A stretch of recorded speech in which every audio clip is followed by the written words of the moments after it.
Good evening. I am Bernard Green, Chair of the Brookline Select Board.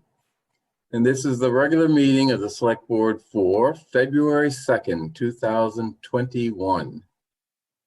Like all of our meetings, this is a virtual meeting. We're using the Zoom platform. And you should know that this meeting will be recorded, and the recording will then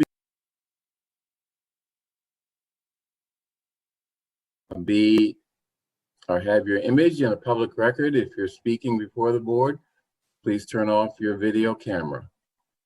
So let's start off with updates and announcements. I'd like to just make three updates and comments.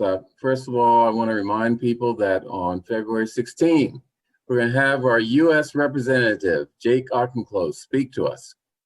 So think about the questions as a board that you want to ask Representative Auchincloss, and it should be an interesting meeting with him.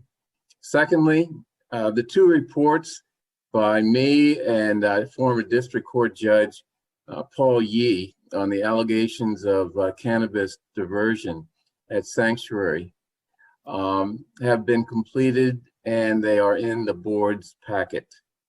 So if you're interested in that issue, you can go to or look in the board's OneDrive packet and see those two reports. Finally, when we get to public comment, I'm going to make a statement regarding public comment. In addition, I'm going to read a public comment submitted by Mr. Fernandez's father, actually his father and mother. So any other updates or comments from the select board or announcements from the select board, Ms. Hamilton? Some of you know that I am a member of the Brookline Rotary Club, and for Valentine's Day, we have partnered with Vine Ripe Grill and Serenade Chocolatier, found in Brookline Village, to offer a little something. I encourage people to check it out at brooklinerotary.org. We're taking orders, and 100% of the proceeds, half of them will go to the Brookline Food Pantry and the other half to other Brookline charities. So I'm really proud to be part of this, and hopefully people will order something for their loved ones on Valentine's Day. Thank you. Any other updates, announcements? Mr. Fernandez. Thank you. I will just say we had, for the Task Force to Reimagine Policing in Brookline, we had the second of 5 subcommittee public hearings that we're hosting. There are 3 more for the rest of this week. We had the second today. It was the one on school resource officers. I just want to say a few things about it. One, really well attended. The tone and tenor was fantastic. Everyone there, regardless of what their position was, came with a sort of a love for this community and to sort of share their views, and was really respectful of other people's views as well. And so it was a great experience, and I hope that everyone goes just as well as that. I will say that one of the things we were missing was the youth voice and perspective. I think we heard from one student, and so we'll be seeking and reaching out to more young people to comment on our work, because we think that's really important. And also, more folks from communities of color within Brookline. We'd love to hear more people present too. So just briefly, you can find all of these hearings on the Brookline calendar. But so you know, there's one tomorrow morning at 9 a.m., the Walk and Talk Program Subcommittee. That's related to the Walk and Talk unit at the Brookline Housing Authority properties. There's an Envisioning and Community Engagement Subcommittee public hearing tomorrow night at 7:30 p.m. The Vulnerable People and People in Crisis Subcommittee hearing will be the next night, Thursday night, from 6 to 7 or beyond p.m. As people show up and have something to say, we're going to stick around and listen. And we've got, if those don't work for you, we also have a big task force-wide public hearing coming up on February 17th. And you can also email in comments. We encourage you to read the report first. That was one of the things that was clear today, is that people had read the report and then commented on it, which was also terrific. So we encourage you to read the reports and send in your comments to our wonderful Devin Fields at dfields@brooklinema.gov. That's DFIELDS at brooklinema.gov. And all of those comments will be shared with the full task force and included as part of the larger packet that goes to the select board when we've concluded our work. So thanks for those folks that came today, and look forward to many more people showing up to public comment the rest of this week. Thanks. Let me get some clarity. So your general hearing is going to be on the 17th, which is a Wednesday instead of the usual Friday. Right. And what time will it be? That's going to be at 7 p.m. and it's scheduled 7 to 9, but we'll go later if there are more people that want to speak. Okay. The Policing Reform Committee is also holding a hearing on the 17th. Our subcommittees are basically doing open mics in lieu of formal hearings, but I don't think there'll be a conflict or anything. All right, let's talk then. Yeah. Thanks. Okay. Any other updates, announcements, Mr. Vascoya? Yeah, at risk of seeming to stretch the boundaries of this comment segment, I do want to say that I think that there is a remarkable display of courage going on right now on the world scene. Excuse me. And I do know as well that over the years, there's been a fair number of Russian emigres that have come to Brookline. And this particular display of courage is occurring in Russia. It's Alexei Navalny, and he was in court today. And I don't know if in my lifetime I have seen such a raw display of one person's courage in standing up to tyranny as he has given us in the past few days, as he has faced trial after surviving an attempt to kill him through poisoning, and now is being imprisoned, or at least will be imprisoned, on the absurd pretext that while he was recovering from having been poisoned, he did not abide by his parole conditions. And I'm going to keep watching. I strongly urge folks in Brookline who need the occasional uplift of seeing not just courage on display, but courage in the service of defending democracy from tyranny on display. And I just felt that it's worth mentioning at this meeting, even though our focus is on local issues. Occasionally, I think it's warranted that we turn our attention to the world stage and think about our own issues in the context of what's going on the world stage right now. Thank you. Thank you. Anyone else? Okay, so Mr. Klettner. You're Yes, muted. Mr. Chair and board members of the board, we are going to do a brief COVID update, particularly around vaccinations, and we're going to do that quickly. Dr. Jett is hosting another forum shortly, which, by the way, will be recorded so we can all see it tomorrow because we're tied up today. So if I could, if we can promote Dr. Jett and Chief Sullivan. But before we do that, if I could just mention one quick thing, I want to give a shout out to the Department of Public Works for their efforts in the storm last evening. Although closer to the coast, we didn't get the kind of snowfalls that the suburbs did. It was still a very difficult storm with a lot of moisture, rain mixing in with the snow, creating a very slushy and messy situation. Our crews worked throughout the night and all day today. So we just wanted to shout out to Commissioner Galentine and all of the members of the Public Works Department for their efforts. With that, I would turn it over to Dr. Jett for an update on COVID-19, please. Hey, good morning, everyone. Good evening. Good evening. So I'm going to be brief tonight, but I want to provide a brief update on COVID and where we are. So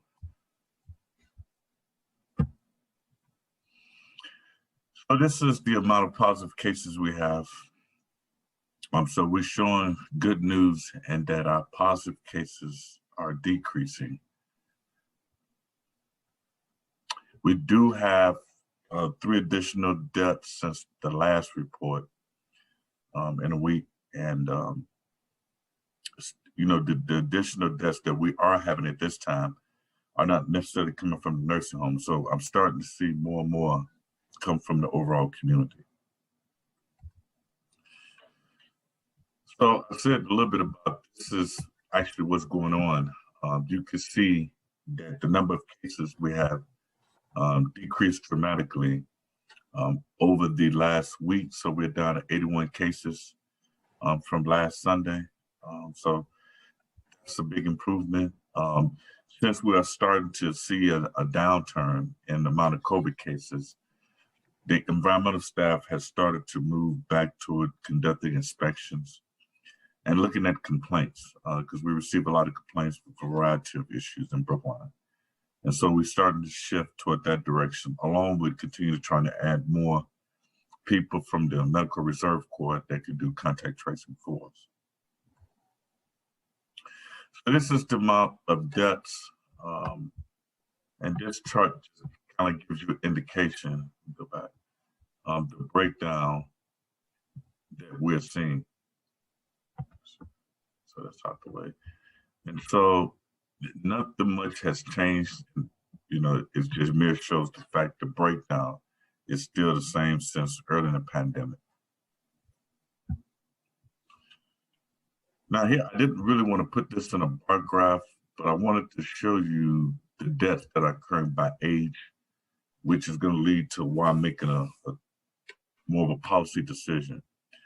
We do have a couple of early deaths that happened in the 50s, but majority of our deaths now falls in that age range of greater than 70 to about 85. And so we're seeing a lot of deaths in that age range. Now, outside of that, we had a lot of deaths that actually occurred during the pandemic, and it was in nursing homes. But now we're starting to see more happen, not necessarily in the nursing homes, but just in the overall community, but it's still in that same age range of 70, 75 plus.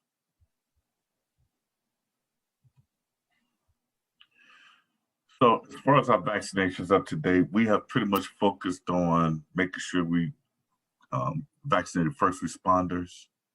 We're also started to do a waiting list over the last few weeks, and everybody that was in phase 1, we've vaccinated that have filled out the form of the website, except for 30 people. So we have 30 people remaining on this list. So now we're moving to phase 2, which phase 2, we're going to target 75 and above. The health department only receives 100 doses. So we're going to first vaccinate the last remaining people that we have on the waiting list of 30. Then we're going to effectively shift to 75 plus. Now the health department only receives 100 doses of allocation from the state per week. So the question should be, how are we going to vaccinate, you know, the 2,000 people we have on the waiting list? So some of the people I'm hoping are in Brookline housing that might have filled out the form. Some of the people might be Council on Aging. So I have worked with Council on Aging and Brookline Housing, along with Chief Sullivan, to ask them to make sure they fill out the form to Elder Affairs to request doses of the vaccine and to actually include us as a provider for them. Now, they had the option to go to CVS or Walgreens, but they decided to choose the health department and reached out to me. So I said, this is a good idea to do. Now, the health department will, once it opens up that we can receive the doses, I will go ahead and request the doses from the state. Now, this is in addition to the 100 doses that we will receive to vaccinate, you know, the community overall. So also we work with Council on Aging to identify people that might be homeward bound. Don't know how many would be on this list, But I intend to make sure that everybody that's on the list that cannot be physically able to show up at a site, that we could possibly go to them.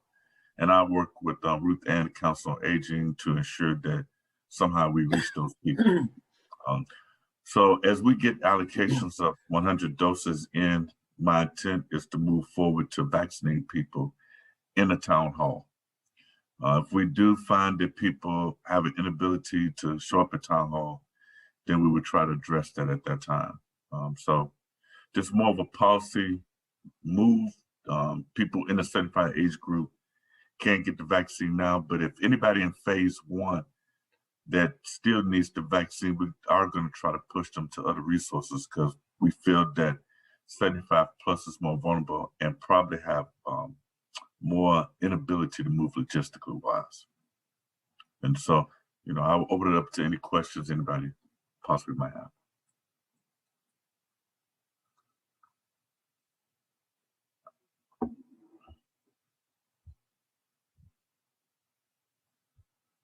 Bernard, I have a question. Yes, ma'am. You're muted, Bernard.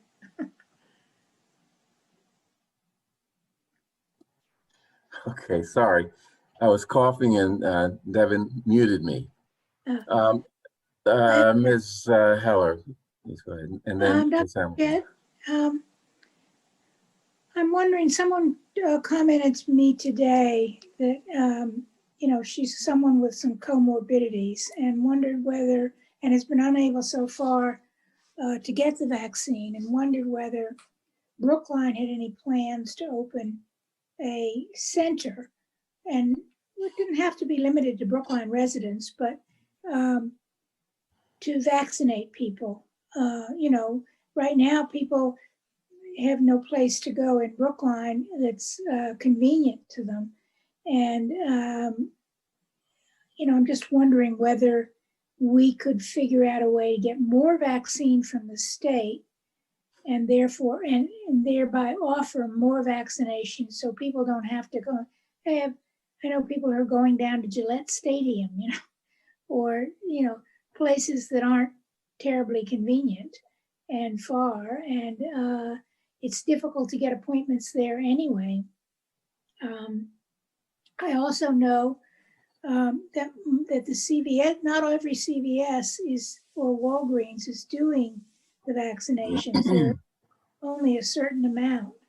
So I don't know if there are any in Brookline. I haven't tried it myself, but I'm just wondering whether any possibility we can urge the state, tell them, we'll do a community vaccination center here and open it up if we need to people who are also nearby, who don't have public transportation, say, or who can't really go very far.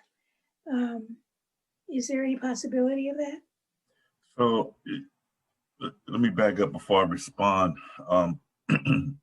I have the same concerns as everybody do in the community and across the state.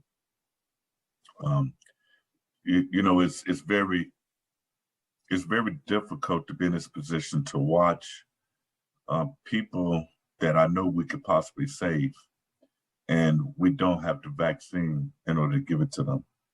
I recognize that overall we possibly saving somebody's life by providing the vaccine to the most vulnerable part of the population. And talking with the state last Friday, the state informed us that they weighed what they received first. They received very limited doses. Most of the doses go directly to the sites such as Gillette, Ridge Lewis Stadium, Center. The state receives 180,000 doses per week. They receive 350,000 requests for those doses. Mm-hmm. So that's over that amount.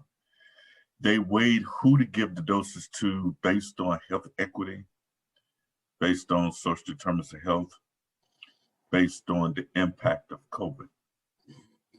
When you look at Brookline's numbers, we are a victim of our own success.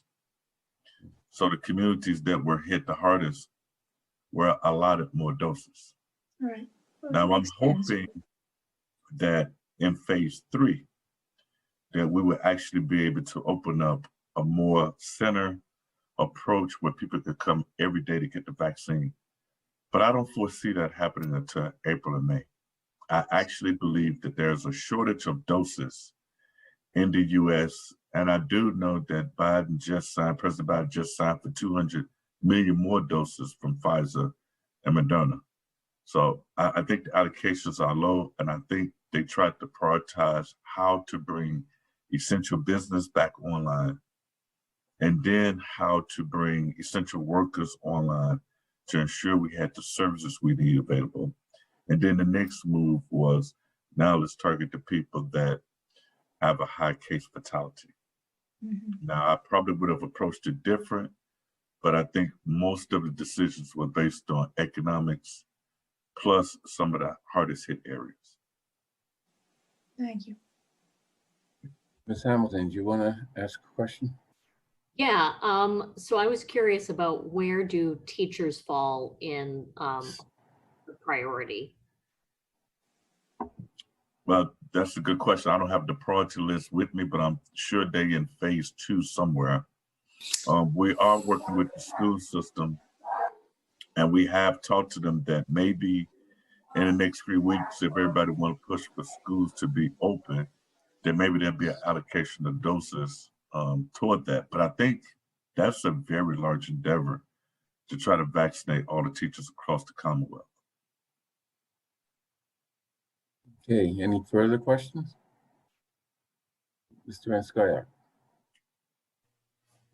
I've seen experts quoted as saying that even if you've had the vaccine, you can still transmit to others. And I've seen experts quoted as saying, actually, if you've had the vaccine, you are not at risk of transmitting to others. What's your take on that? So my take is that you still have the ability to contract it because you only have the first dose, and it takes 2 or 3 weeks for it to hit your immune system. To get the full response, you need the second dose. And after you have the second doses, and when you're within your system 2 to 3 weeks, I think you have very little ability to transmit it to others. Okay, any further questions? Okay, thank you, Dr. Jett. No, thank you. And don't Appreciate forget the program is tonight.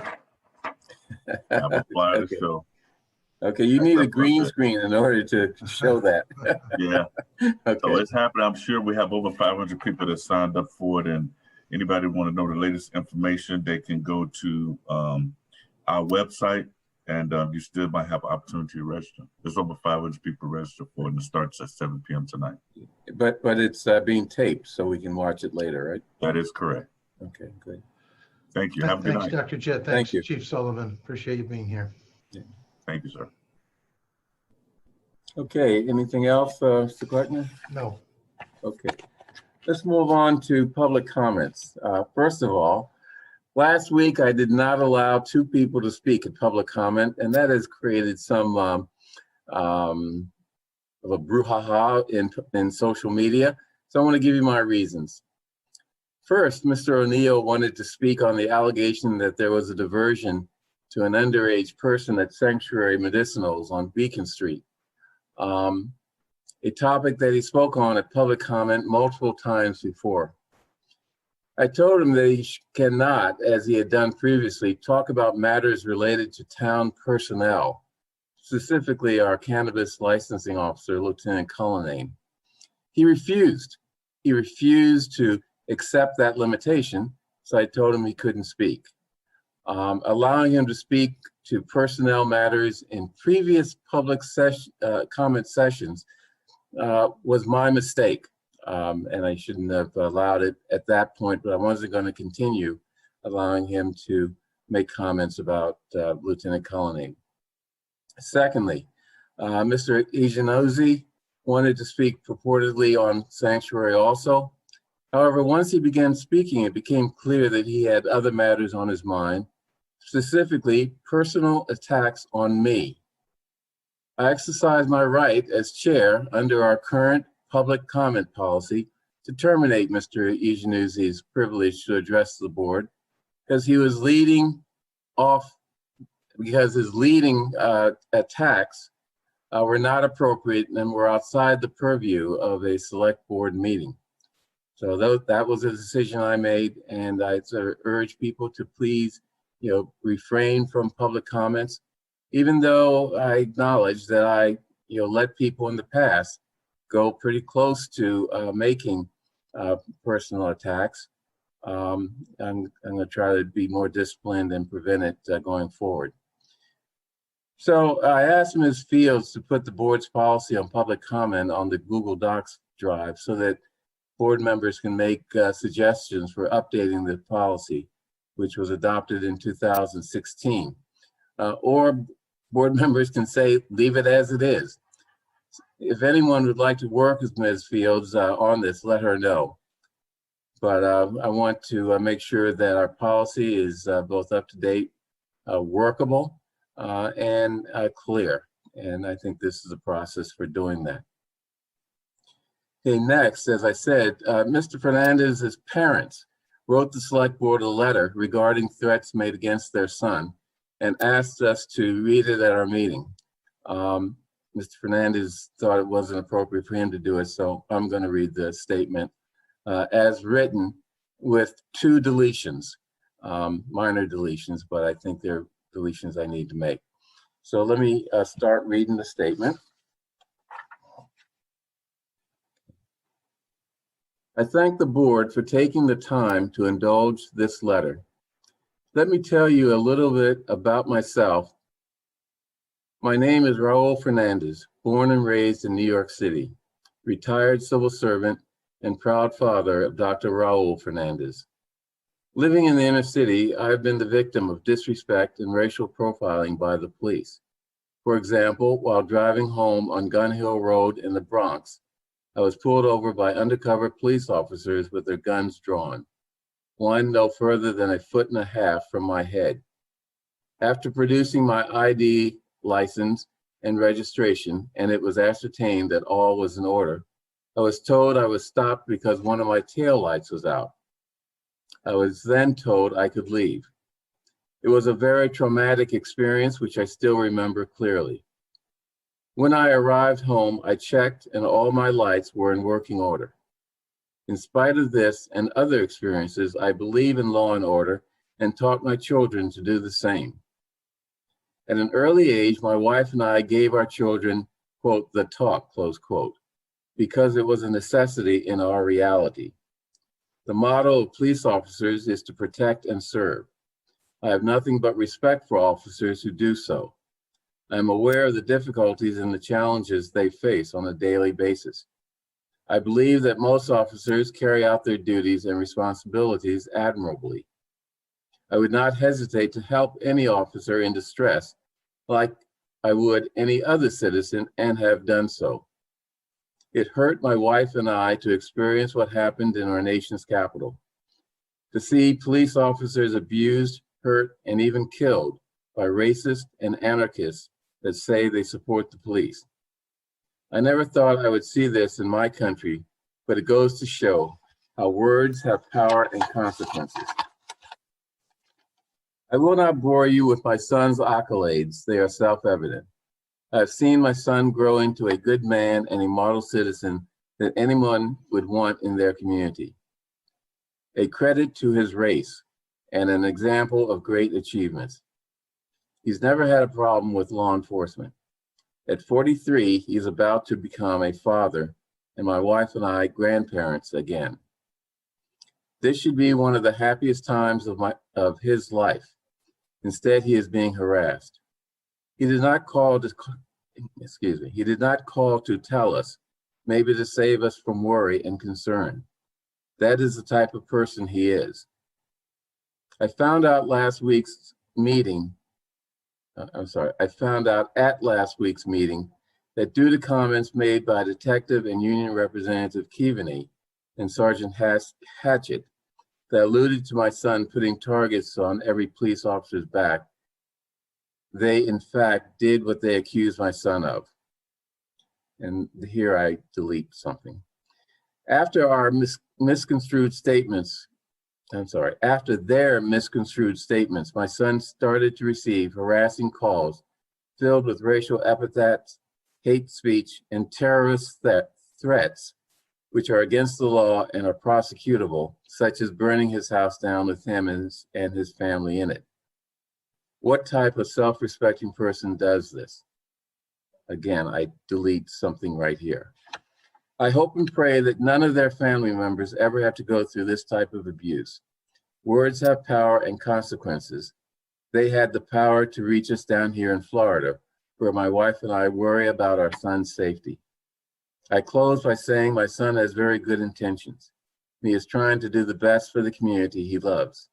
He teaches diversity and inclusion, and as such can be the conduit for better relations between the community and the police department. That, I believe, is truly needed.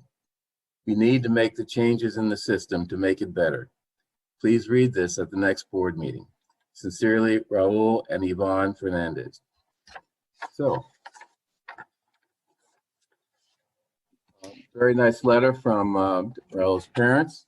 The parents do things like that.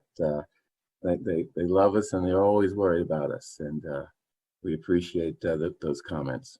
So I'm sorry, Mr. Renskoyak?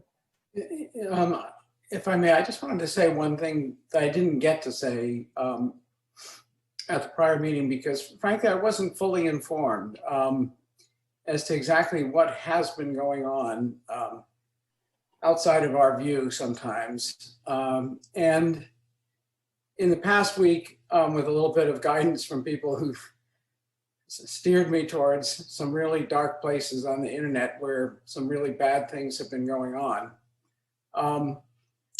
I got to see firsthand the kind of attacks that Raul was referencing when he spoke to us a week ago. And I don't want anyone else to have to subject themselves to doing the research that I did, because it's so, you will end up in a place where there are people who are vile beyond belief and could easily do permanent harm to your sense of where is our humanity. And it calls for us to try to do some very, very difficult thinking about how can we, in a society, in a free society, restrict in some way, or at least respond in some way to the evidence of hate. And it's hate as pure and as complete as you can imagine, to see the kind of language and the kind of threats that were leveled in his direction. I've never been able to quite come up with the answer, but I've done a lot of thinking about it. I actually proposed an article a few years ago for our warrant, which would have made it a crime, hate speech a crime in Brookline, a crime punishable by firing if it was from a town employee, crime punishable by fines and so on, if not. It didn't pass for various reasons I won't go into, but I still think we need to come up with some kind of an answer as to how do we as a society respond to the worst kind of hate, especially when it's directed at individuals, in a way that threatens them, that causes them to lose sleep, and that causes their parents to lose sleep, I'm sure, as we just heard tonight. So I want to say to my colleague, Mr. Fernandez, I wish I could have responded this way a week ago, but I wasn't sure exactly what had transpired behind the scenes and what we were referencing. I've spoken to Raul since then, and my message to him was simple. If he and others figure out a response to what he's been subjected to, and decide to pursue that response, if it is indeed a response to the perpetrators who are demonstrably guilty of what was said about him online, he would have my full support, and I think he would have the full support without question of everyone on this board.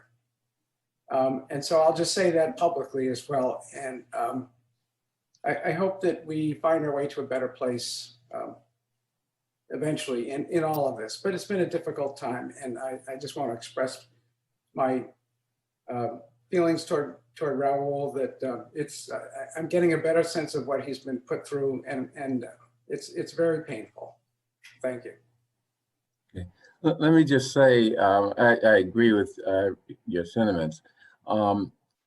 In a statement, Chief Morgan indicated that the police are initiating investigation to try to identify some of the perpetrators of these attacks on Fernandez. Let's just be careful, though, not to give too much oxygen to this type of cancer. You know, we can't freak out.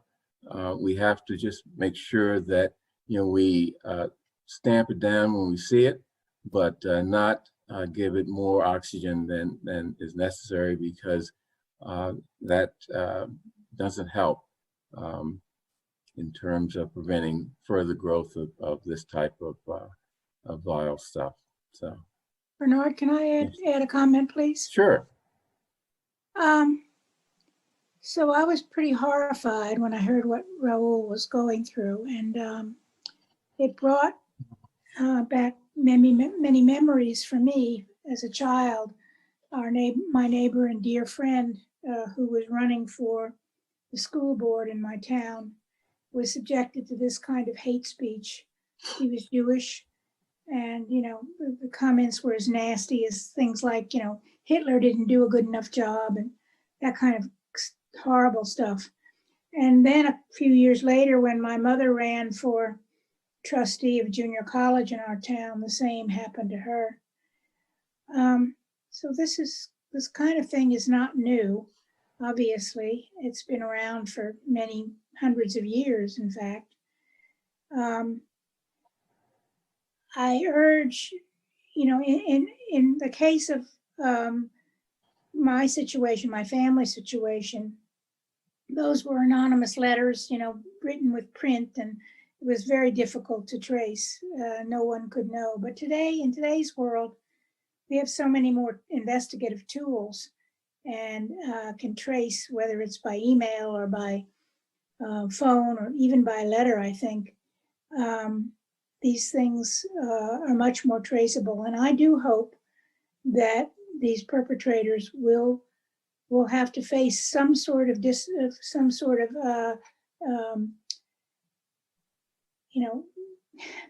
what can I say?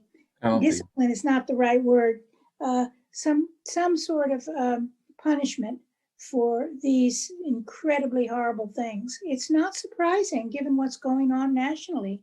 We have a member of Congress who's doing this constantly, every day, practically. In addition to issuing wild conspiracy theories, there's so much hate speech now. It's really horrendous.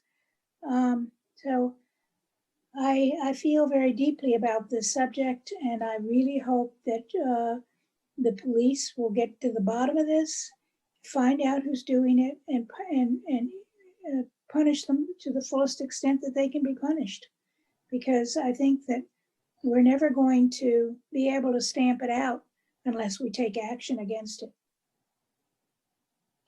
Okay, thank you. Any other comments from the select board? Okay, Ms. Fields, we have public comments. I see Mr. Conquest is waiting to speak. Yes, the first person signed up for public comment is Arthur Conquest. Arthur, you can unmute and share your video, and then your 3 minutes will begin. Good evening, everyone. Before I start my comments, let me just say that what I'm about to say was written this afternoon.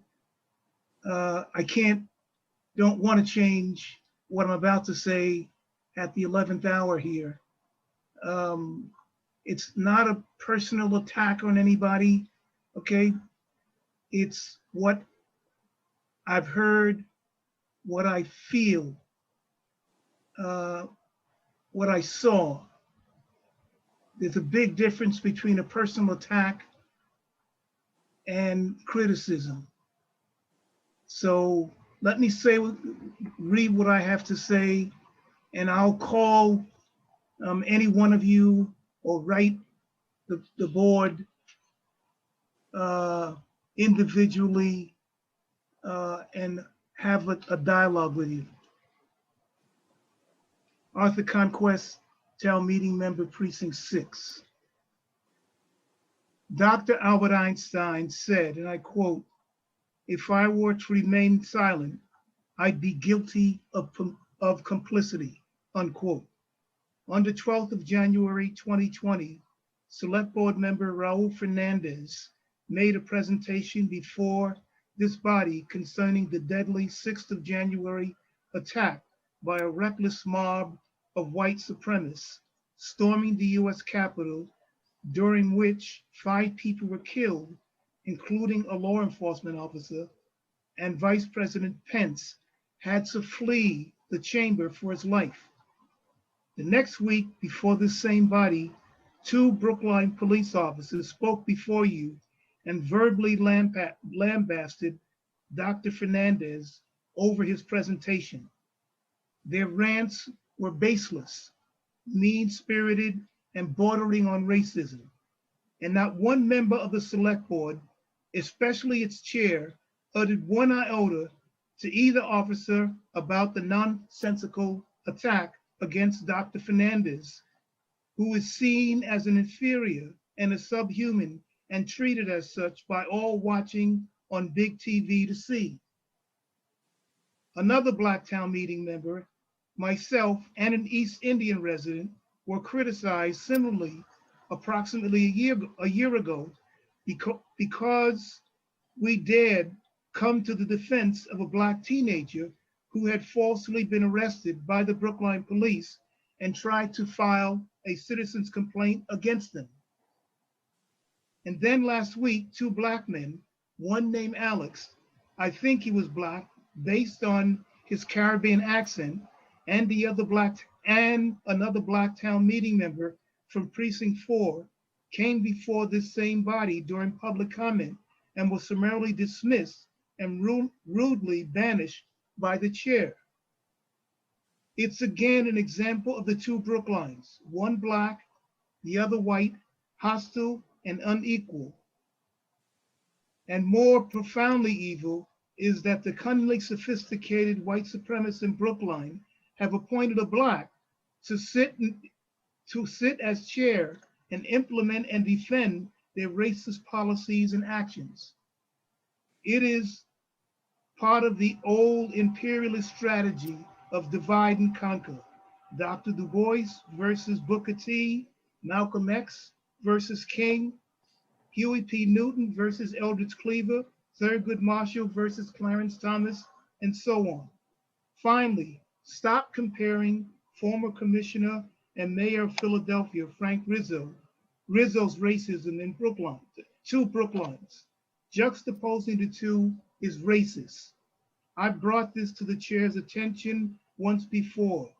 Treat us as human beings, whether it's by Mr. Rizzo or racists in Brookline. Thank you. Next person signed Thank up for you. public comment is Abby Erdman. Abby, you've been Very promoted. Hi, good evening. Like Arthur, I wrote this afternoon, so it doesn't take into account the comments that have been made tonight. Abigail Erdman, retired Brookline High School English teacher and founder of Bridge. Ibram X. Kendi, in his lecture on December 7th, made a point he's been making in his books and whenever he speaks, quote, "Doing nothing is being complicit in maintaining racism. Either we are challenging racism or we are upholding racism. There is no neutrality in the racism struggle." I speak here today to challenge racism in Brookline. I speak as an older white person who taught in the Brookline public schools for 45 years, who loves Brookline, who spent decades teaching about racism in my class. I speak as a founder of Brookline for Racial Justice and Equity, known as Bridge, 2015, which seeks to combat white supremacy in this town. At last week's select board meeting, the chair silenced one black man from speaking and cut another one off mid-sentence because he didn't like what this resident said. On January 19th, the chair told Dr. Fernandez, the one consistently anti-racist person on the select board, quote, "Please be brief," when he was responding to accusations made by two officers. However, regularly the chair allows a white man on the select board to speak without interruption. Anyone listening to this meeting cannot doubt that the select board is racist. For me, this was Brookline's George Floyd moment. 3 men of color were not getting oxygen. Too many of us stood silently by. These racist actions were not challenged by any other member of the select board. So the problem is, yes, the chair, but it's also 4 of the 5 members of the board. They are not bad people. Their silence may be in line with what they think their voting base wants and believes. It might be convenient to see this as an example of racism only on the select board, but it is not. Bias is an equal opportunity invader. Yes, whites are biased at 70%, Dr. Wood said yesterday while interviewing Isabel Wilkerson, but blacks are biased 30% of the time. Bias is a problem across races and town-wide. Brookline, we need to wake up and see bias and racism and call them out. You have 30 seconds. We need to challenge the toxic atmosphere on the select board and work to change it.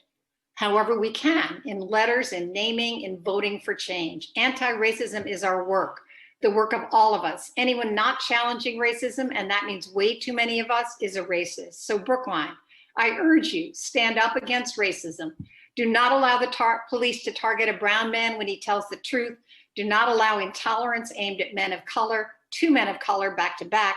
Racism is personal and it's also structural. It's time to change our toxic racist culture and rebuild the house that is Brookline from the bottom up. The time is now. Thank you.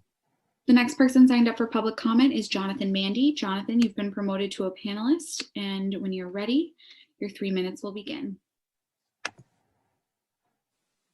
Thank you very much. I like the people before me, I wrote this about 2 hours ago.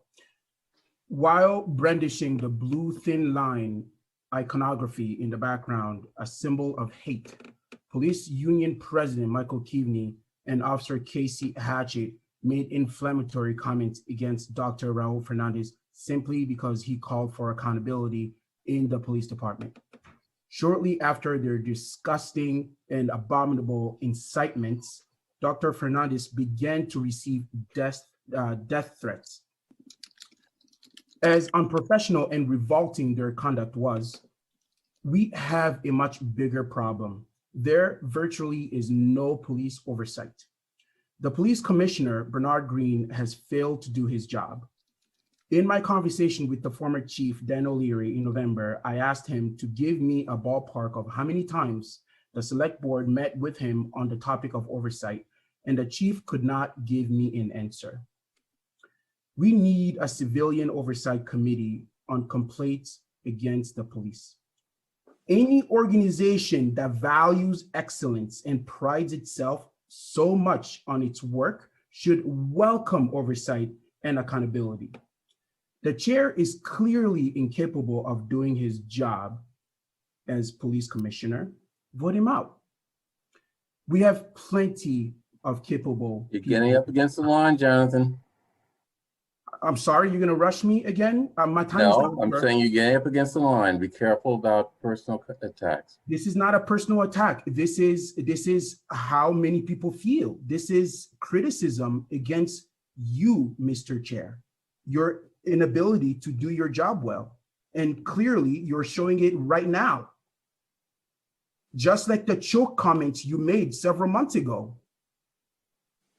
You are unable. You rushed me when my father was in a hospital and I was trying to speak. You rushed me to speak faster even though I was getting off the phone with the doctor. Not only do you show inhumane ability to connect with people, you are despicable. Okay, continue. Okay? Make a fool of That was yourself. personal. Yeah, make a fool of yourself. Go ahead. Well, you're the one who's made a fool of yourself by making choke comments and by taking people out of the line and not actually listening to people and making fun of people. Who do you think you are? Who do you think you are, Bernard Green? You must be voted out because you are incapable of doing your job. Okay. What kind of black man are you? Beyond black and white, you are despicable. Jonathan. You must be voted out. Okay, Jonathan, you've That had was your say. personal. Okay, and You've we reached your know, 3 minutes. and we know where you're coming from. Okay, you know, I'm very Okay, clear. next, Mr. O'Neill. And many people across this town feel the same way, Mhm. the same exact way that I do. Okay, good. Mr. It's O'Neill. not. Jonathan, you're in the way of Mr. O'Neill. Next person So signed I'm- up for public comment is Danelle O'Neill. Danelle, you've been promoted to a panelist and your 3 minutes will begin when you're ready. Thank you, Devin. I just wanted to make sure Jonathan was all done. All right. So my name is Donnell O'Neill Sr., town meeting member from Precinct 4, Brookline Village. I lived in this town for 41 years, lifelong resident. I too have an issue with the select board's policy on public comment. Specifically number 5, 9, and 10. We don't have to go into that now. I know I'm not a lawyer, but luckily we live in a town where there are a ton of lawyers who are easily reachable and are willing to speak to folks. So what I've gathered from the open meeting law, right, is it's not as transparent as it's supposed to be. And there's different things that we can do here on a local level in regards to the policy. And it's ironic that this select board's policy was adopted February 2nd, 2016. So I say this because I, like others, have mentioned that the chair actually has a little bit too much authority and power. So when modifying the policy, I would like the board to think about adding the vice chair that we now have to sort of balance the power a little bit. So the chair can't easily, at his or her own discretion, because they feel it's inappropriate, cut the mic off.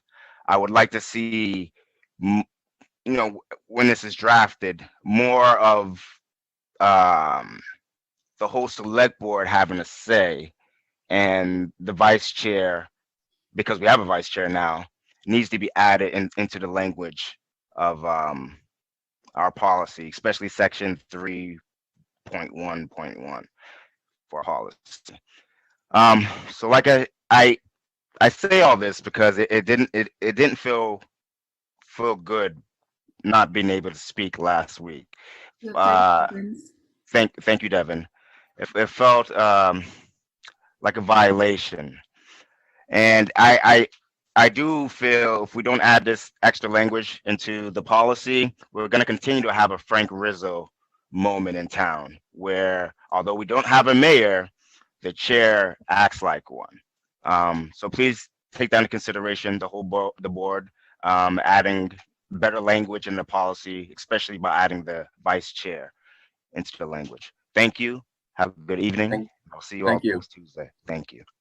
The next person signed up for public comment is Deborah Brown. Deborah, you've been promoted to a panelist and your 3 minutes will begin when you're ready.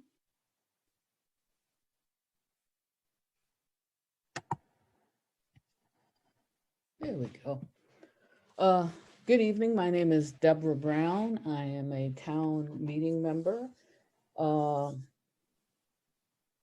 And I wanted to address what has happened to Dr. Fernandez because I find it troubling. We need a social contract in this town, and more closely, we need a social contract among, the select board. A contract that respects everybody, whether you agree with them or not. I call it the open mic session. People get to say a lot of things, and sometimes I don't like the way they say them. And I've had people do that to me. And part of the trick is, just to, figure out what that line is. But I've seldom seen cutting someone off as a way to advance anything other than further recriminations. I wanted to talk about, I listened to what Raul said, and I listened to what the police officer said. And I don't know whether you should go back and look at the tape, because there was a double standard in terms of, how long people were allowed to talk, the whole thing. And it's, you can call it a microaggression. You can just call it, a full-blown aggression. But we had police officers that night who felt safe in casting recriminations and even saying, you put a bullet on our backs. And no one interrupted that. That was not interrupted. And that had to be some of the harshest language I think I've ever heard. And then to find out that very thing has happened to Raul, just, it saddens me. But I am witnessing a culture that, and I'm talking to you, Select Board, that allows that to fester. When we're talking about the police, you're the commissioners. When we're talking about other issues, you are the chief officials. Tonight, I heard one person just flat out apologize, and that was John Van Scoyac. He said, I didn't know, I'm sorry. You have 30 seconds. That's leadership, folks. So silence says it's okay. And I would ask you that to move away from that. Find your voice. And don't say, you're lucky you're not in Boston. That can't be the test. I moved to Brookline because I thought I knew where I was. I think Raul lives here because he aspires for Brookline to be what we all do. But he can't do that if he's being threatened. No one wants to do it if they think that's the outcome, that somebody's going to say, we're going to put a bullet on your back. So I'm asking you as a select board to find your voices, to dig deep or go home. Dig deep or go home, because we're talking about people's health and well-being and the balance. So thank you. The next person signed up for public comment is Ryan Black. Ryan, you've been promoted and your 3 minutes will begin when you're ready. Thank you, Devin. Good evening, Select Board. Ryan Black, him, his, resident of Precinct 6. I promise to be brief. As town meeting member Arthur Conquest noted before, the four of you were silent after Detective Keaveney and Sergeant Hatchett's bad faith and baseless comments on that night. And so how are any of us supposed to take your expressions of concern and sympathy seriously? And I don't mean that as a personal attack, but I mean as a serious intellectual question. I can't be the only one who sees the cognitive dissonance there. It took you all so much time to speak up, more than a week. And plus, even now when you do, you still don't criticize the police union for being the one to put a target on Select Board Member Fernandez's back. It's so like, I could even see you all maybe being sincerely, sympathetic to Select Board Member Fernandez, but like, it really rings hollow unless you point out who started all this. I want to thank Jonathan Manday, Abby, and Deborah for their comments, as well as Arthur Conquest. I'll wrap up there. Thank you. That concludes. Anyone else, Deb? That concludes the public comment period. Okay, let's move on to miscellaneous items. Question of approving the meeting minutes from Tuesday, January 19 and Tuesday, January 26. I take it everyone has had an opportunity to suggest edits. So I'd like to move approval of the minutes for January 19 and 26. All in favor? Ms. Heller? Aye. Okay. Yeah. Ms. Hamilton? Aye. Mr. Fernandez? Aye. Mr. Van Scoyac? Aye. And chair votes aye. Next, we have three items I'd like to take together or in omnibus fashion. And they relate to extra work order for snow plowing and ice removal. Extra work order for upkeep of trees and related work. First one was $162,000. Second one was $50,235. And finally, question of authorizing the planning director to hire a zoning coordinator planner to fill a vacancy created by a resignation. No one has asked for any deeper look into these items. So I move approval of those three items in omnibus fashion. All in favor, Ms. Heller? Aye. Ms. Hamilton? Aye. Mr. Fernandez? Aye. Mr. Van Scoyac? Aye. And chair votes aye. Next, Mr. Casanova Davis, Select Board Fiscal Year 22 Budget Objectives. Mr. Chair, What do you can have I for us? suggest that we might defer this just a little while because I look, we're behind, but I think we're going to catch up and I think we're going to have a dead time actually. So why don't we just hold off and we'll bring that up when we have time in between our hearings. Okay, makes sense. Thank you. So do you want to go to the hearings, or I guess we have to go to the boards and commission interviews? Yes. Right. So first, Cannabis Mitigation Advisory Committee. Mr. Stone, Danny Stone is here for an interview. So tell us a little bit about yourself and why you're interested in the Cannabis Mitigation Advisory Committee. Sure. Good evening first, and thank you to the Select Board for inviting me to speak, and to Devin for fielding the application and helping me schedule. So my name is Danny Stone. I'm a town meeting member in Precinct 10. And after learning about the Cannabis Mitigation Advisory Committee, seeing what it does, I applied to serve on the committee for one of the Coolidge Corner posts.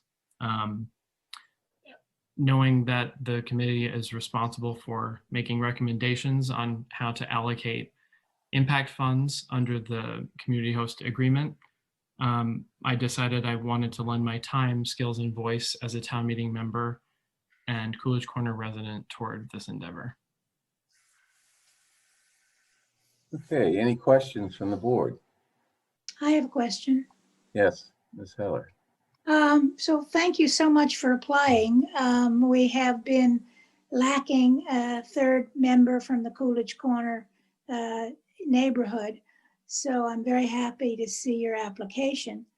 And I am interested, I see in your statement on your application, you said you're hoping to spend the host community agreement funds prudently and in ways that strengthen Coolidge Corner.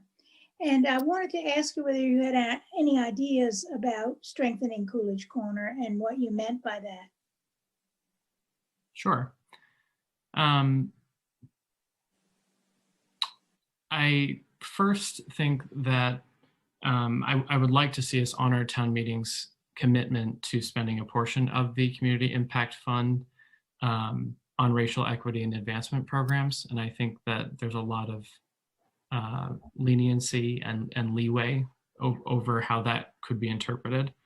I think that priorities that other members have outlined that I've seen following meetings recorded, I haven't been able to attend in person because they occur on Tuesdays at 1 during my workday, but have been able to follow remotely through the recordings and published meeting minutes. Sanitation and beautification projects in Coolidge Corner, and pedestrian safety efforts, including making sure we have adequate lighting I think that's what I meant by prudent use of funds. I do think that my interest in this started when I attended a Q&A session back in August with, it was hosted by Mr. Kimmel, forgetting his first name, David, I think, David Kimmel of Sanctuary, and Lieutenant Cullinane, and others from the town, just about the rollout and what they were doing to try to offset some of the problems that people had pointed out with NETA. So I've been following since then, and I've been impressed at what I've seen. But I do see the opportunity to, and the responsibility to use these funds well as something I'd like to be involved in. Thank you. Great, thank you. Any other questions? Are you gonna have, you say you worked during the time that the meetings of the advisory committee have been held. Are you gonna have problems attending meetings in the future? Yes. No way to get around that. If the from what I know, meetings are once a month on Tuesdays at 1 p.m. If appointed, for the first few meetings, I could make arrangements with my work to be able to attend. Hopefully, since it's a small committee, down the line, if it might be possible to meet a little bit later than that, that is something I would talk to community members about. But in the shorter term, I could make arrangements. Okay. What, if I may ask, what is it you do? I'm an editor. Yeah, textbook editor for an education publisher. Before that, I was a teacher for many years of ESL. Okay. Any other questions? Okay, thank you. And we will be making our decision at a future meeting. Of course, we'll be in touch with you at that point. Thank you all very much for your time. Okay. Next, Small Business Development Committee. We have Ms. Tracy Chen, who you may recall was a candidate for library trustee. And I think I asked her to consider looking for other opportunities in town government or town committees where she could provide her expertise and her enthusiasm, which was pretty evident at the interviews. So Ms. Chen, please reintroduce yourself and tell us why you're interested, particularly in the Small Business Development Committee. Thank you, Chair, and thank you, everyone. Good evening, everyone. Thank you for giving me this opportunity again to express my interest in serving this committee. I'm Tracy Chen, resident in Precinct 4. I have been working and living in Brookline for the past 19 years. Coming from a small rural village in Taiwan, I had a big dream to create positive social impacts.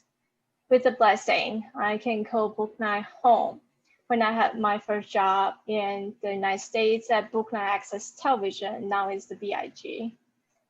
And during those 8 years, I worked and collaborated with numerous Brookline organizations and business owners when I managed and produced several hundreds of video series promoting their services and products.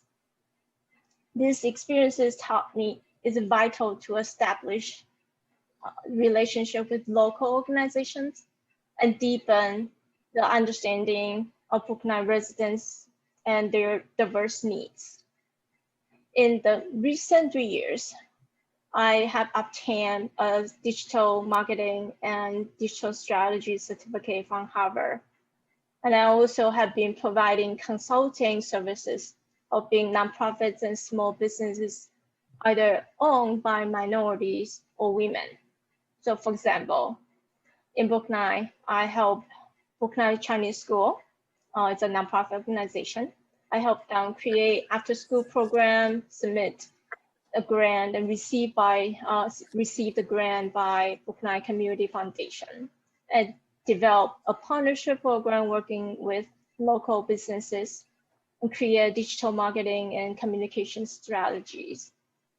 As for some other 501c3 nonprofits and small businesses owners, I offer my assessment on their websites, and I help them providing consulting on their digital presence and their tools such as CRM, analytics, and digital advertising. And also I'll provide consulting on their digital marketing strategies, help them manage their marketing campaigns. And as I know of, up to today, they are still running and operating their businesses, which is great because of the COVID. And in the past 10 years, we all have noticed a significant increase in our diversity, either it's in Brookline or in Massachusetts overall. If appointed, I would like to help create programs and advocate, support, or educate our minority or women-owned small businesses. I can utilize my experiences and skills in digital marketing, partnership, to help them thrive facing the COVID storm or sustain in the coming years. So thank you for giving me this time again. Thank you. Any questions from the select board? Mr. Fernandez. Hey, Tracy, great to see you again. Also, one of those folks, we interview a lot of people, and I will say it's the rare person that just follows up with an email afterwards and says how great an experience it was and all that. So you were one of those people, and I remember that. Clearly, your experience in digital communication and how that could be helpful to us, that's pretty obvious. I did notice in your application, you mentioned one of the areas you'd like to see us address is assistance and cross-industry collaboration programs for minority-run business owners. I'm curious to hear you talk more about that and what that means. Yeah, thank you. In my most recent experience, actually in the most recent 3 months, one of the lady that I help with, she is African American, and she actually has been practicing massage and wellness for customers. And because of the COVID, we all know that in-person contact, that is a huge devastating impact on her business. So she is trying to survive and also try to provide, and she's also a Christian. She wants to provide some of the counseling to her clients, either through virtual or in-person service sessions. So I help her to think outside of her business, outside of the scope that normal business would think of.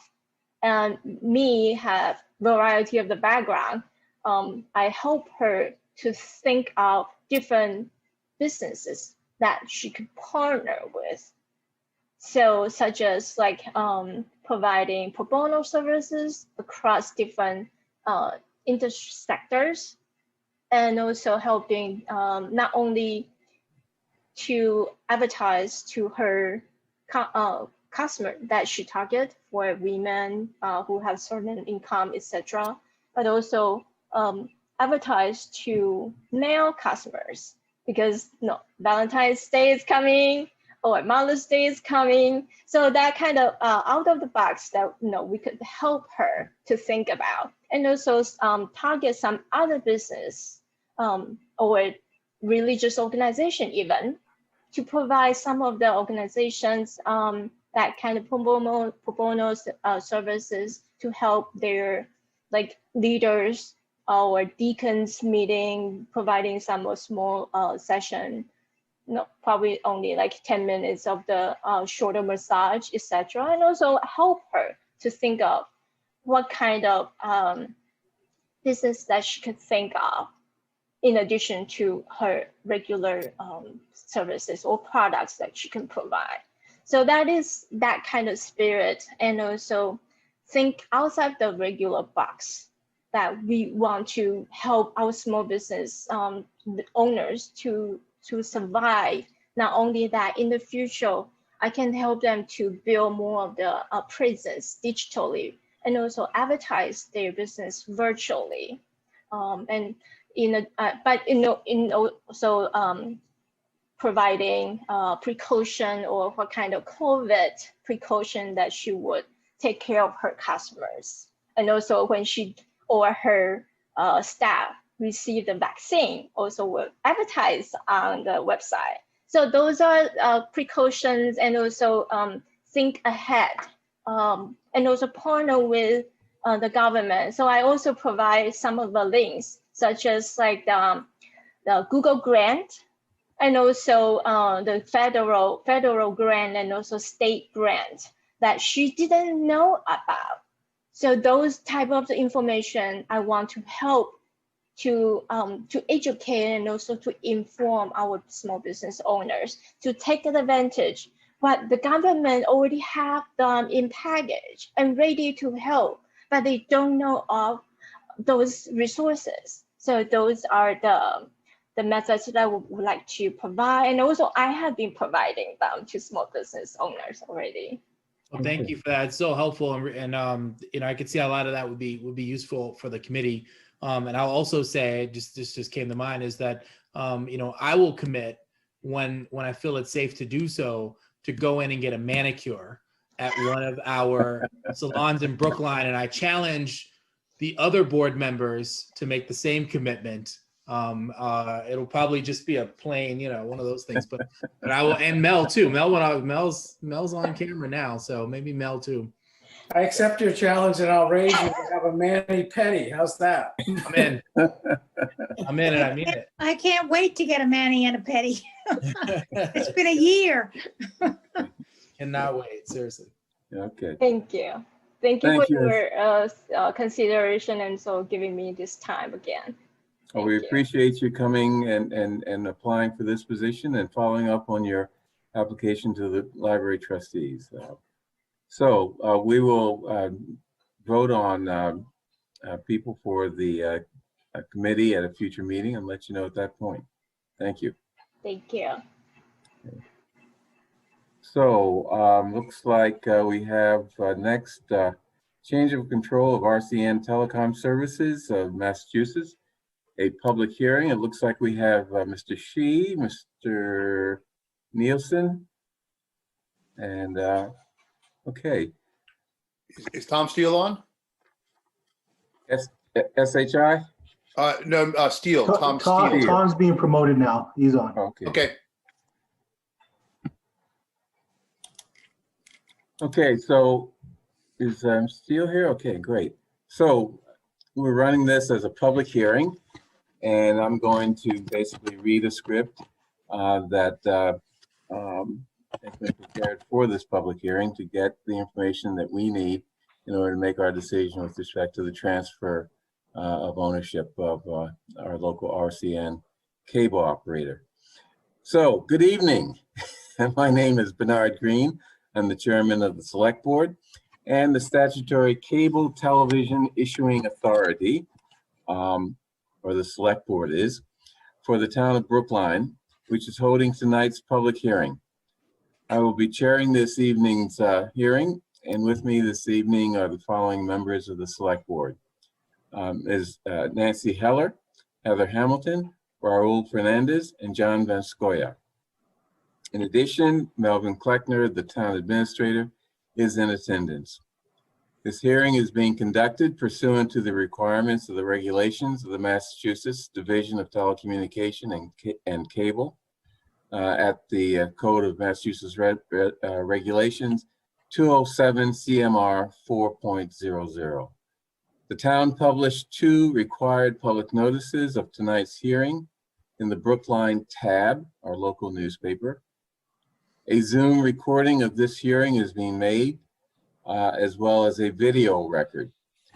We will provide copies of the notices that were published in the tab to the record.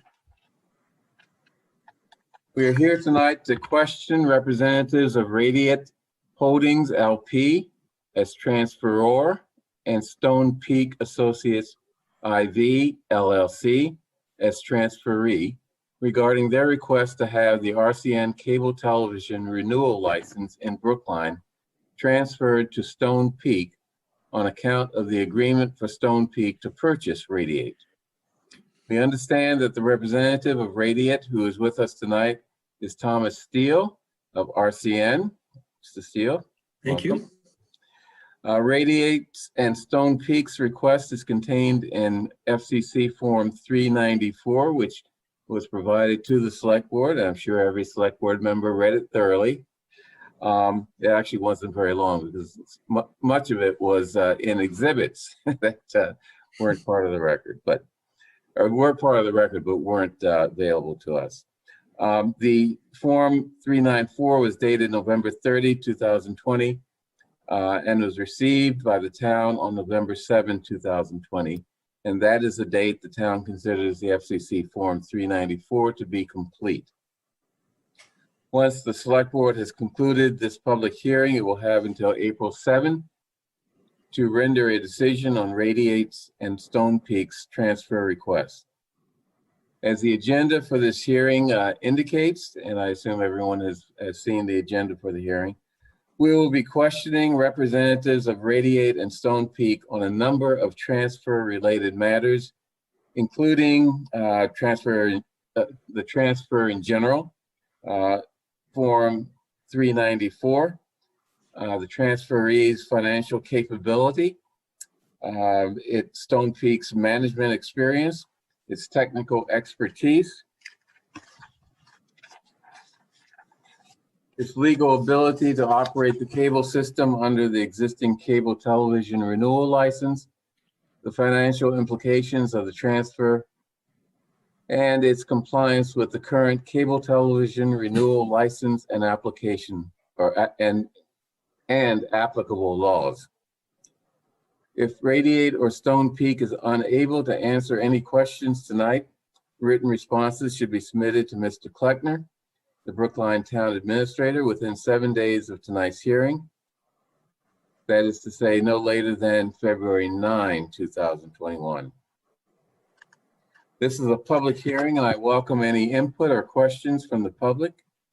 If you have a question or comment, since this is a Zoom virtual meeting, please use the online option to raise your hand.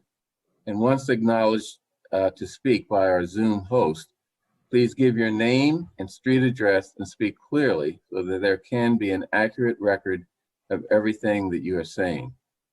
We have allocated approximately 30 minutes for tonight's hearing, so I ask all questionnaires and speakers to be as brief and concise as possible. So now I'm going to ask Radiate and Stone Peak representatives to introduce themselves and make a brief introductory statement if they wish to do so. And once that is done, we'll start with tonight's questions. So, Tom, you want to introduce us? Yeah, pardon me? I will. Okay. Thanks, Mike. My name is Tom Steele. I'm Vice President in Regulatory Council for RCN. And I was just thinking as you were speaking, Chairman Green, that we've been doing this we've been in Brookline rather, for over 20 years now. And it was interesting when we started and we offered competition, and it's nice to be able to go through a couple of renewals as well. So it's we've always enjoyed Brookline. We have a good partnership with Brookline with our institutional network, which is a model for other communities. So thank you for having this hearing. And I am here to answer any questions you might have, but you're more interested in hearing from our representatives of our buyer. Michael Nielsen is with Henry Shee, and they will speak on behalf of Stone Peak. Michael, you can introduce yourself a little better than that. Thanks again, Tom. And so I'm Mike Nielsen. My colleague Henry Shee is with me. We're from Harris, Wiltshire, Grannis, which is a little law firm in Washington, D.C., and we represent Stone Peak. And so, look, we've submitted extensive materials, and I want to be respectful of people's time. So I'm just going to give you kind of my personal view of what I think the transaction means. And in doing so, I hope to kind of address the legal and the financial and the managerial qualifications. The first thing I want to say is that from the perspective of the Oversight Board, or the Franchise Authority, the transaction really shouldn't change anything at all, right? RCN is going to remain operating. It's going to remain the franchisee, and RCN, and Tom specifically, is going to remain, responsible for compliance with the various regulatory and franchise obligations, right? This is an indirect transfer of control of RCN's ultimate parent. So sort of the license doesn't go anywhere, the compliance doesn't go anywhere, and in fact, if we're talking about financial ability, since RCN is there, we can rely on RCN's unquestioned financial ability to run a cable system because it's not going anywhere. And the second thing I want to say is that from the customer's short-term perspective, again, this kind of won't change anything at all, right? This is there are some private equity owners that go around and try and find assets that aren't doing really well, and they think that they have to do various things to them. Stone Peak chose this asset in part because it thinks that it's so well managed and so well run. It has no plans to change the management. It has no plans to change the operations materially. Again, so Tom will remain your primary contact. The services won't change. And so again, when you're looking to sort of the managerial qualifications, again, you can rely on RCN because the management won't be changing. But from the customer's kind of longer term perspective, Stone Peak is an entity that that has a history of finding well-run assets and providing them with financial and managerial assistance. It manages $29 billion in funds for various infrastructure projects right now. And the point of the transaction is to make more resources available to RCN. So I think in the medium to long term, what we can expect is sort of, again, some management resources, some financial resources, and all of these can be used to give you better service and to improve the network. So I think in the medium to long term, this is kind of a good thing and not a bad thing. And then let me just make one last point. We've provided a fairly extensive organizational chart with a lot of boxes and arrows and things like that.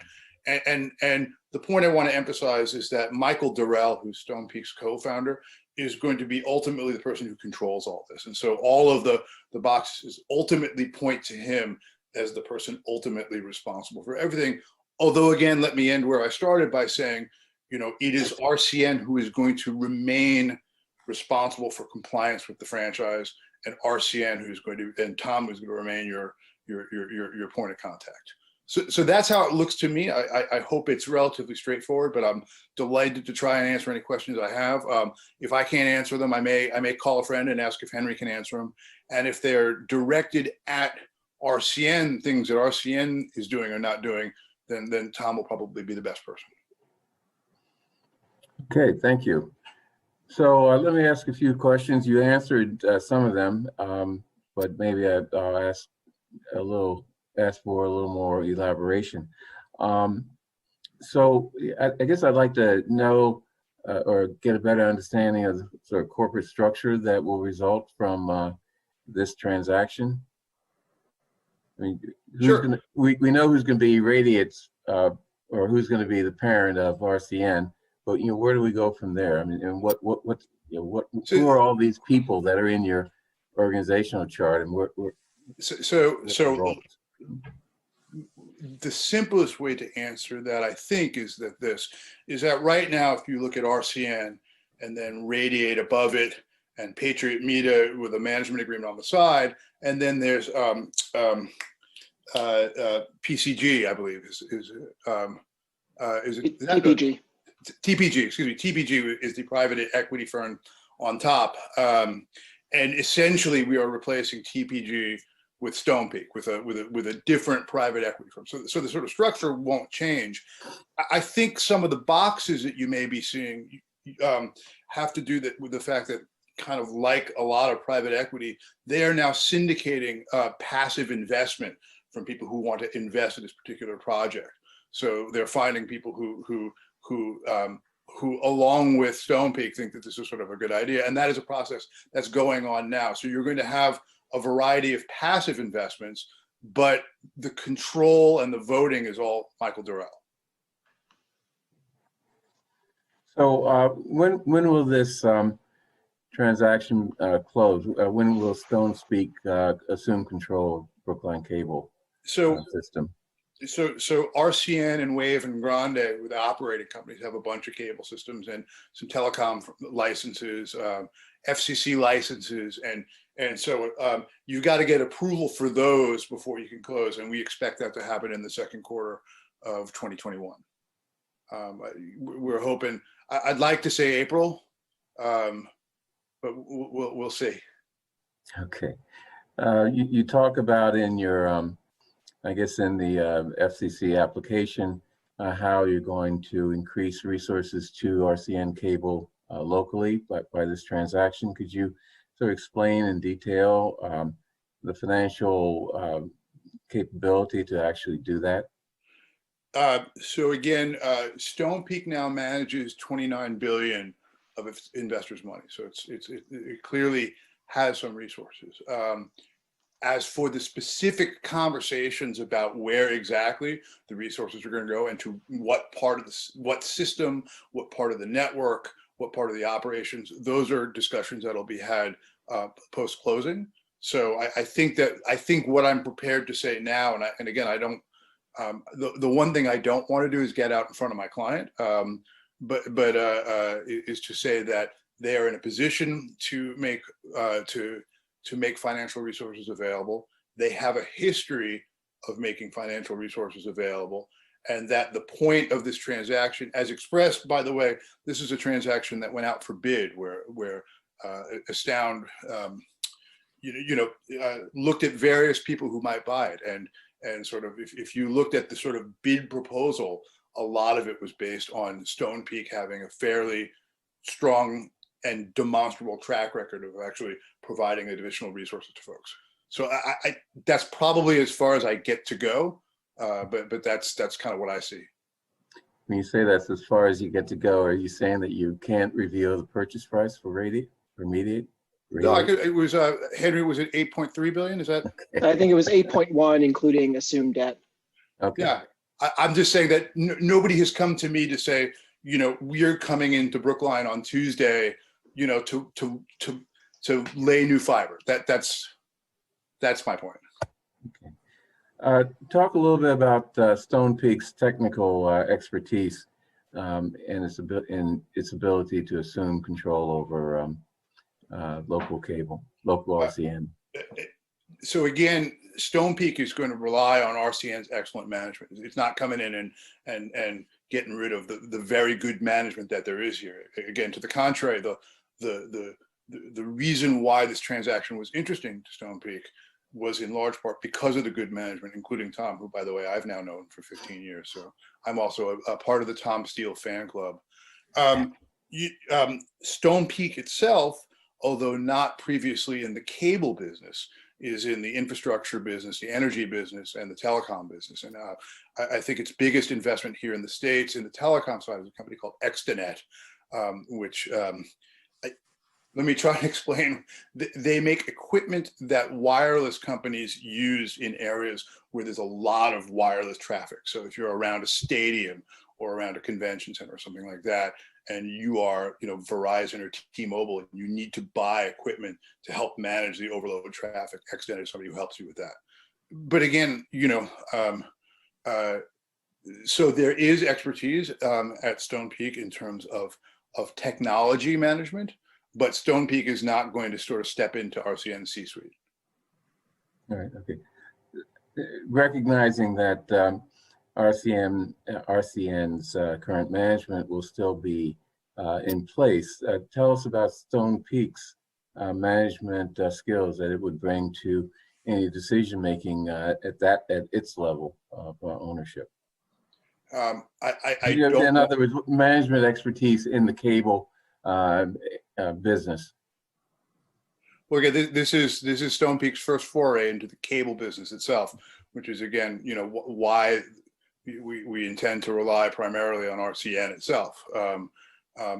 This is not a transaction where the buyer is coming in, and is going to kind of steer the ship on a day-to-day basis. Again, I think that that Stone Peak has a history of sort of investing in energy and telecom companies and getting them to grow and getting them to perform better. And I think that's what they want to do. But I don't want to mislead you and think that that they've got a bullpen of cable industry people that they're going to bring in. That's just not what they're doing. I guess the question was, do they have a bullpen of management expertise that will help guide them as they sort of oversee as a parent of the local cable company? Yeah, they do. And again, it's the folks who helped guide Extenet and the folks who helped guide their various energy in investments. Yes. Okay. I'm glad to hear that Thomas Steele will remain in charge there. We know him, and we appreciate the work that he does in Brookline. I remember a couple years ago a hearing that I chaired where a ton of people came in praising him because of the local access cable services he provided. Now that's a different world today, I know, but at least back then he had a lot of fans here in Brookline. So here's a question that is a little detailed. I've been asked to ask it. Section 3, question 1 of Form 394 requires that Stone Peak certify that it has sufficient net liquid assets on hand or available from committed resources to consummate the transaction and operate the facilities for 3 months. Stone Peak states that it does have such liquid assets. So the question is, please explain this statement, including identification of such liquid assets, what form they take and who controls them. So Henry, do you want to talk about the commitment letters and that sort of thing? Sure. I guess the sort of two parts of this question. One is the assets available to consummate the transaction. As Mike and I talked about earlier, the sort of headline price, the headline value of the transaction is 8.1 billion. That includes sort of rollover of existing debt. The cash portion of the purchase price is I believe 3.7 billion, and Stone Peak has commitments from its investors for the cash portion of the purchase. These funds aren't Stone Peak Associates 4, which is the entity that's buying it. It's not an operating business, and so it doesn't prepare sort of traditional, what you would think of as traditional financial statements, but it does have the commitment from its investors. In terms of the second portion of, does it have the liquid assets to operate for 3 months? I mean, I guess in the first instance, as Mike mentioned, on a sort of operating basis, we would look first to the very strong balance sheet that Radiate itself has to support that kind of ongoing operations. Great, thank you. So Stone Peak has stated that it has the legal ability to operate a cable system under the existing license. So I'd like to ask, I assume that Stone Peak, and I want you to confirm, has reviewed the current Brookline RCN renewal license, fairly thoroughly. It has, although again, you will look to RCN will be responsible for compliance. I mean, Stone Peak, of course, I guess in some sense is ultimately responsible as the ultimate owner, but at a corporate level, RCN itself will maintain responsibility for compliance. But yes, Stone Peak has looked at it, and I've looked at it. Yeah. Okay. I think the question there is have you done your due diligence? And yep. Okay. So, I mean that's part of the question, Eric. So, and I assume that means you're willing to comply, or willing or able to comply with all the conditions of the renewal license, meaning that you're able to allow RCN to apply with all the conditions. Exactly. So when this has come up before, I've used the careful language of saying we'll commit that we're not going to do anything to preclude or hinder RCN compliance. And I hope that kind of gets across both the idea that they're separate entities, but the idea that we're not going to stop them from complying. Okay. Next question maybe is sort of similar to that. Is there anything in the provisions or terms and conditions that you believe you'll be unable or will be difficult for you to comply with? Not that I'm aware of. Yeah. You know, Tom, you can tell me. I assume I'm not aware of any difficulty that RCN has had in compliance with these. Certainly nothing showed up in the diligence that we did. So there would be certainly no changes, and I can't, unless Tom tells me that there's something that somehow I didn't know about that has been going on before. I'm comfortable making that statement. Let me ask that question in a different way, and that is, are there any provisions in the Brookline renewal license that Stone Peak considers commercially impractical? No. No. Okay. Okay. Next question. Section 1, Part 1, question number 2B of Form 394 asks if the merger agreement embodies the full and complete agreement between the transferor / assignor and the transferee / assignee. The emphasis that I put on that made it not unclear. The question is, does the merger agreement embody the complete agreement?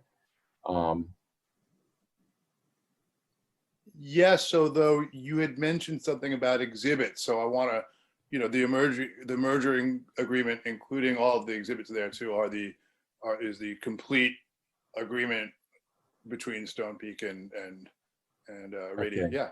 And the complete agreement, although not in the select board's packet, has been provided to the town and has been reviewed by Mr. Casanova Davis. Is that? I believe that's correct. In other words, the complete package was provided to the town. I believe that's correct. Yes. Okay. Okay. Yes. Good. Thanks. Okay. And you've reviewed it, Mr. Casanova Davis, right? Oh, so fully in depth, yes. Great, great. And we're relying on you, as we always do. Okay, next, let me go through this question. Radiate and Stone Peak have specified that the merger agreement in attachment A does not contain the full agreement. I think this is related to the previous question. In explaining why it is not the complete agreement, Radiate and Stone Peak have stated that the omitted exhibits and schedules contain proprietary information and or voluminous information which applicants believe is not germane to the franchising authorities, meaning the towns, consideration of the qualifications of the parties to this application. And then see Exhibit 1.1.2 of the Form 394. So at this point, I would like Radiate and Stone Peak to, for the record, certify that such omitted information is not germane to the issuing authority's consideration of Form 394. Sure. I so certify. Okay, good. That's a yes. Yes. Okay. Okay. And you're speaking for Radiate and Stone Peak, or just? I'm speaking for Stone Peak. Tom, do you want to speak for RCN? I can certainly certify that, yes. Okay. Good. Thank you. We don't have Radiate's counsel from Kelly Dry on, but I'm sure that they would make the same. Can we have a negative option here if for whatever reason the folks at Kelly Dry tell me that their answer is no? What I'd like you to do is to have the folks from Kelly Dry, certify in writing and send it in to Mr. Kleckner. Yep. Done. Okay. And by our next meeting is what we've asked with respect to other questions. Can we do so by email? Yes. Would that be sufficient? Yeah. Good. Great. Okay. Finally, I'm going to give you an opportunity to explain why this select board should approve the Form 394 request to transfer control of the cable television system from Radiate to Stone Peak. And this is not your opportunity to tell us why this is good for the town of Brookline, and why it will only get better with this acquisition. Look, again, I want to be respectful of people's time and not repeat myself, let's just say that in my view, the indirect transfer of the ultimate owner of RCN to Stone Peak, it doesn't present any concerns that I can think of that would concern you, and B, it promises to make things measurably better. Stone Peak has a history of doing that. That's what it's trying to do here. That's the point of it, and so I think we can look forward to kind of a RCN who is by the way competing against larger and better funded incumbents, having more tools in its toolkit to be able to do that. So I think this is a good thing as far as things go. Mr. Steele, are you willing to state that you expect things to get better with this transaction? Largely what I've seen, we've now been owned. 2010, we were bought by an investment firm, and then 2016 and 17, we were bought by another, and now we're being bought by yet another. And what I've observed in this third transaction is that Stone Peak has already been aggressive in our budgeting process, anticipating approval, in talking to our management team, and is putting together what it looks like an aggressive package for maintenance and for expansion of the fiber, and in general has shown looks like to me to be one of the more aggressive owners will have for expansion and for improvement. It's sort of in their name, the infrastructure people that they are. So I think it bodes well for the town and for all our cities and towns. Great, thank you. So this is a public hearing. Ms. Can I just say one thing, Mr. Chairman? Yes. Can I just say one thing? I've been staring at Justin's picture here for a half an hour. As we do these Zoom meetings, we stare at each other. Yeah. And I wanted to thank him. He deals with me on almost, well, I like to think it's a weekly basis. It seems that way. But he's a very good advocate for the town. I know Mel, he's a very good advocate for your team. And he pushes and he pushes in the right way and he gets things done. Certainly makes me do things. So I'm happy to meet you, Justin, even if it's only your face on the. Well, I don't want to take up too much of the time, and if the chair will indulge me, I would just want to say thank you for that, Tom. It's a pleasure working with you. You are always responsive and you work very hard for RCN as well. So you're a good partner with the town. So thank you. And you have a great name. I have to admit, I love your name. Thank you. Okay, good. Mr. Fernandez, I'm sorry. Justin does have a great name. No doubt about it. So does Mr. Steele, by the way. And I wanted to ask, the thing that one of the issues that we hear most about in Brookline is, in some cases, folks have options in Brookline. In many other cases, you've got one provider and that's it. Is this monopoly? I'm wondering if you've mentioned you've been through a couple of these before. Have those in the past enabled you to do the kind of expansion that I'm sure you'd like to do? And is that something that you would expect moving forward, to start to break up this sort of pseudo monopoly that exists in town right now? We are still expanding. We've been here for 20 years and we're still looking for opportunities to expand within the Brookline footprint. Sometimes we break through with owners of apartment buildings who have been reluctant to let us in, and Justin helps us in that regard. Other times we've been able to find ways to get around expensive underground construction, which particularly in a competitive environment makes it cost prohibitive for us to provide service to some homes, and when you have to dig. I saw something just this past week where we got into an MDU and picked up about 20 or 30 units for competition for tenant staff choice. So we're doing it all the time. It's difficult in an urban setting like Brookline because it is expensive to dig. And sometimes we're precluded from digging because you've restored the streets. There's a lot of obstacles, but we're always pressing. And as I indicated, I think that Stone Peak will be supportive of us spending money to expand anywhere we can. Thank you very much. Okay, thank Bernard, you. Yes. Can I ask Sure. a question? Yep.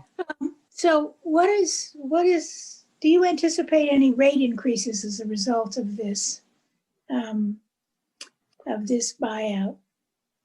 This is Mike speaking. No, there are no plans that I'm aware of to increase rates. And again, more generally, there are no plans to have material changes in the operations, at least in the short to medium term.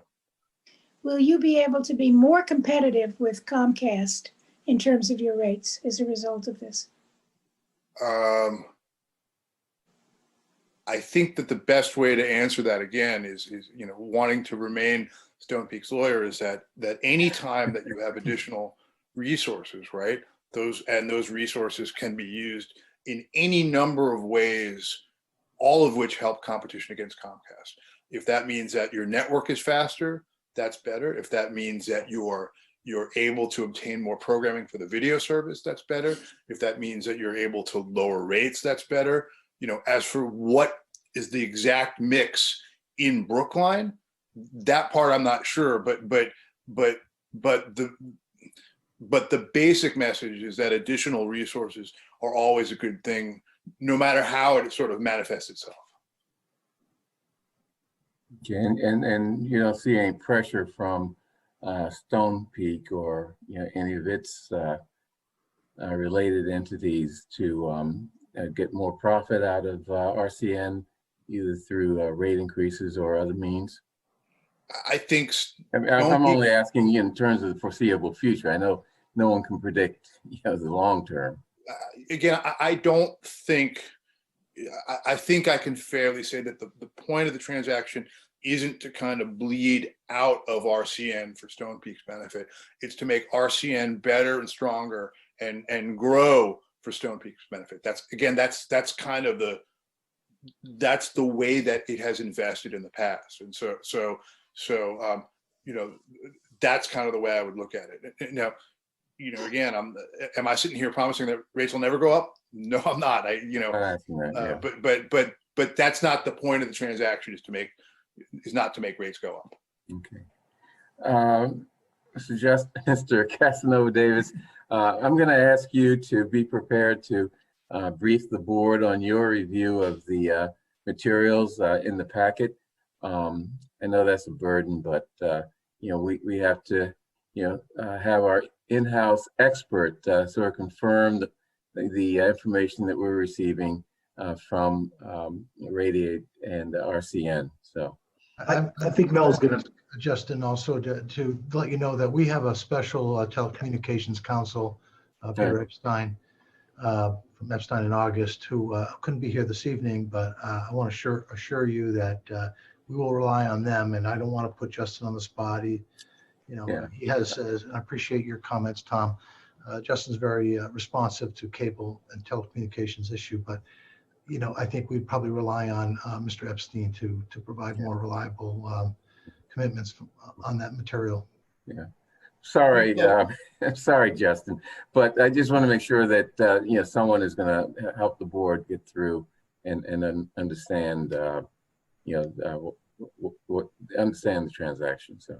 And look, as you're conducting the review, if there's something that doesn't make sense, or if there's something that you have questions on, I'm sure I speak for Tom when I say, just we're here to help, and just let us know, and we're happy to be responsive. Great.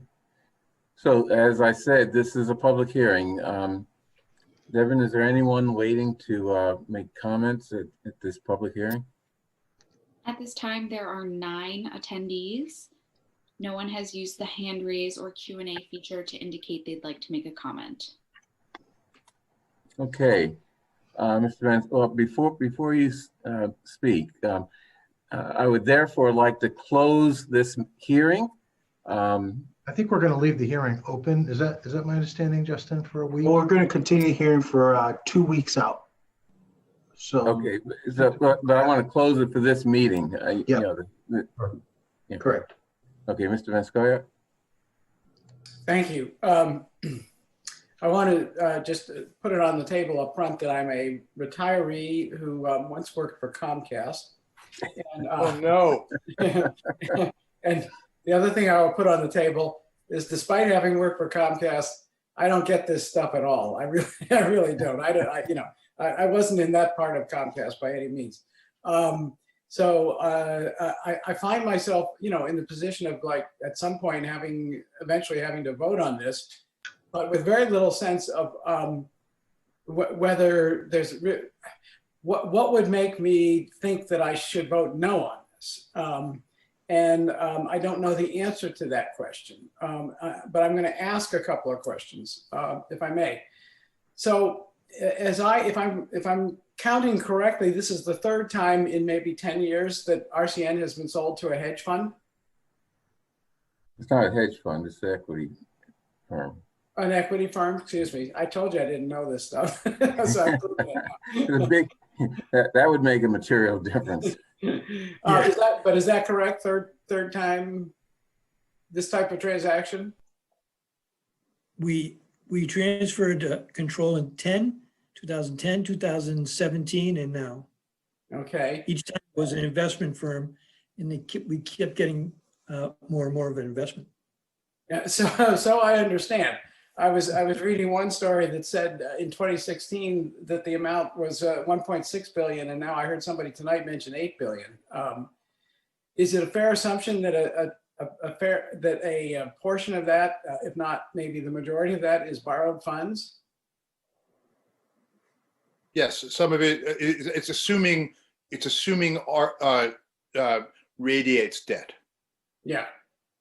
So it's not that Stone Peak went out and borrowed a bunch of money to finance the transaction, but it is assuming part of Radiate's debt. Yeah, and you know, I guess what I'm trying to put together is how can the price keep going higher and higher and higher, and the borrowing presumably going higher and higher with it, and yet there's extra resources to bring to the company. It looks to me like a picture of you know, mounting debt payments that you know, RCN moves from one owner to another, and each time the debt obligation hanging over the deal gets greater and has to be satisfied. So where do all these extra resources come from, you know, while it's carrying that kind of a debt? I'm going to try and answer this, and then I'm going to see if Henry has an answer for it. You know, I think candidly what you're describing is something that does happen in the world of private equity, where you have sort of failing firms and investors come in and try to pump them up full of debt, and then sort of get out. And it makes sense to me, candidly, that you might say, boy, there have been 3 owners and there seems to be a lot of debt, and this is sort of what I'm seeing. And I guess, you know, look, I'm the regulatory counsel for Stone Peak. I'm not the corporate or deal counsel for them, but I can tell you just flat out how they approached it is again that this seemed like a good investment, not because it was failing and you're going to pump it up full of debt, but because it was actually well run. And they were going to sort of keep operations as they were. I can't tell you why the last 2 folks wanted to sell. I can't tell you why the price went up, although my general understanding from Henry is that, you know, the price of lots of assets are going up generally. You know, there's sort of, you know, everybody wants to buy assets these days. And so I'm not sure that you can look at the price going up of this particular asset and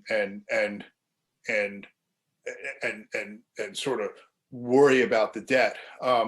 But again, you know, as for where the extra resources are coming from, part of that is the amount of money, or excuse me, the amount of funds that Stone Peak itself manages for its investors. And then part of it again is this concept of syndication, right? Where you go around and you try to find other investors who think that RCN is as well managed as we think it is, and then they get in on the investment.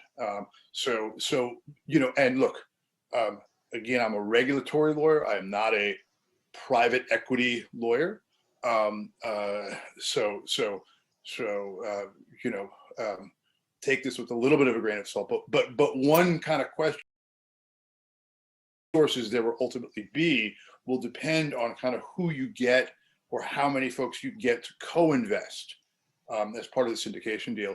And that's something that's going on right now. So it's something you won't know until that whole process is done. Henry, are you able to explain this? Yeah, I in mean, a just, better way than me?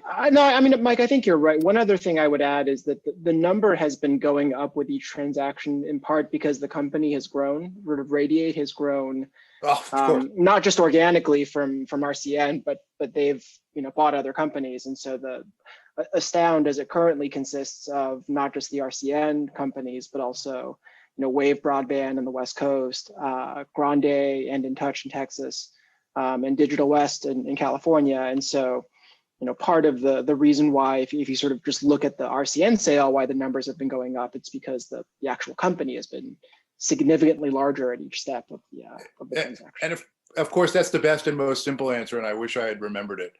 Henry, thank you for bailing me out. Two more quick questions, and then I'll bow out. Is there anything in the terms of this agreement that would limit the sale of this entity again a year from now or 2 years from now, say?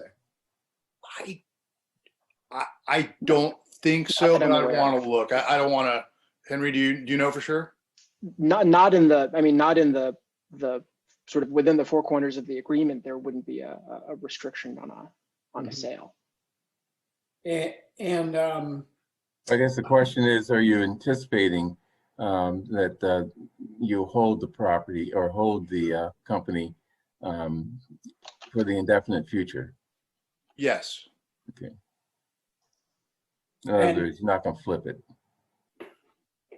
Nope. And that's again, not Stone Peak's sort of investment model. I mean, they've held Extenet now, which is, we keep on going back to that example because that's the closest US based sort of telecom business. And they've had that since, I believe, 2015. Final question would be, over the course of the transaction from one equity investor to another owner 3 times, have the rates ever gone down? Tom? I can answer that.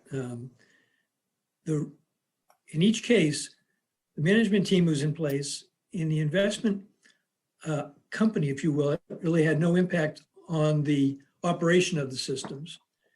The rates have gone up over these past 10 years, primarily because of the cost of programming.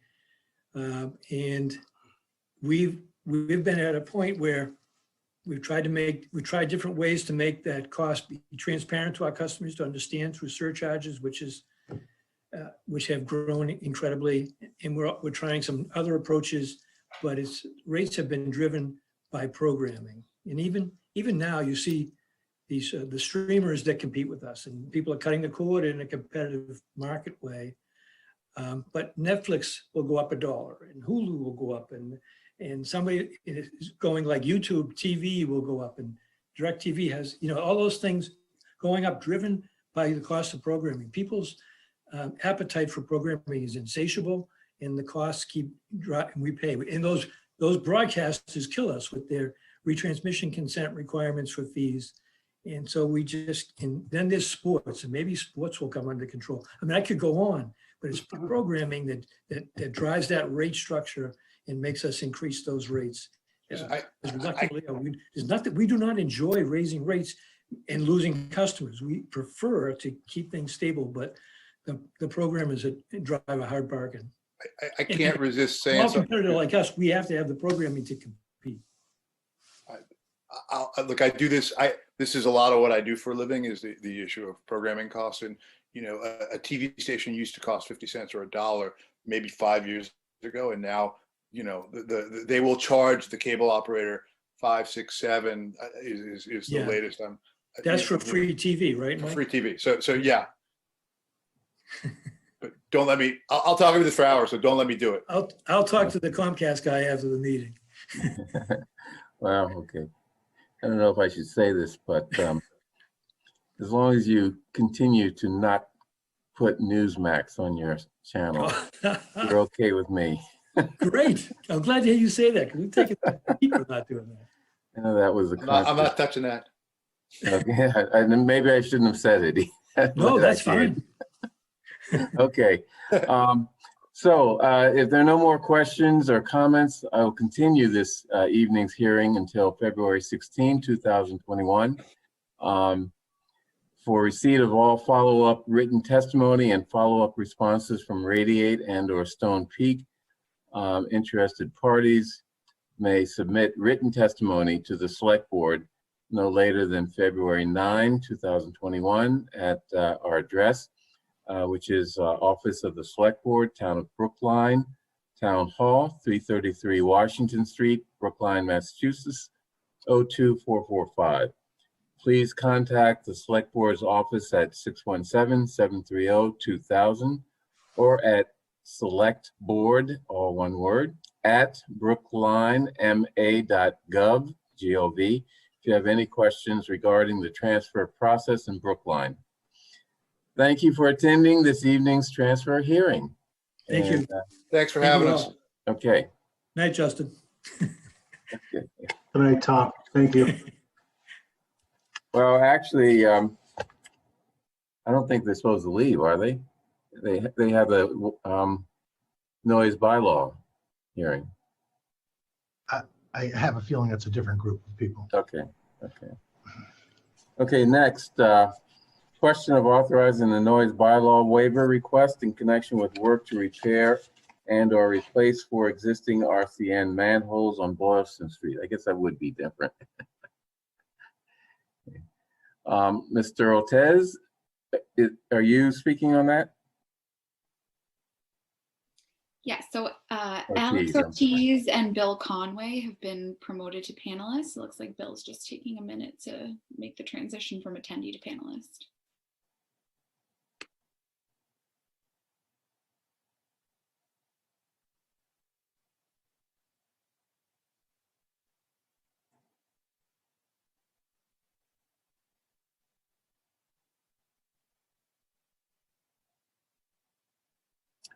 We're actually caught up. It's 8:07 and this hearing is scheduled for 8 o'clock.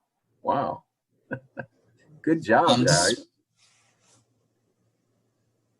Good evening. My name is Alex Ortiz. I work for RCN.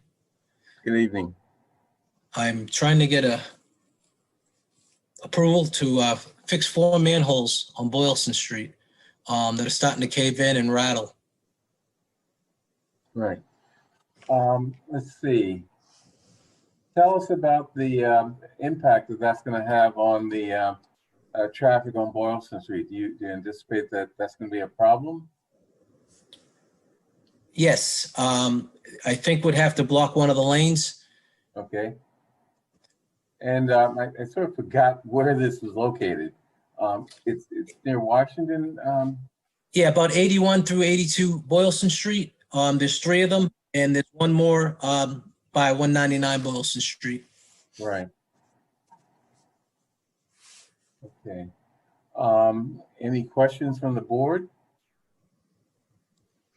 Sure. Yes, I have a question. Ms. Heller. Or a comment, maybe. Okay. So I know that one of the things that happens with these noise bylaw waivers is, and the reason you need them and you have, what happens in these projects is that you have trucks that do a lot of backing up in the middle of the night, and those backup noises are really, really irritating to the neighbors. So I'm wondering whether you could pledge to only do that between 7 p.m. and say midnight, so that in the deepest hours of people's sleep, they're not hearing these hideous noises. I could definitely request 7 to 12 to midnight for repairs, and we'll just stretch it over a couple days.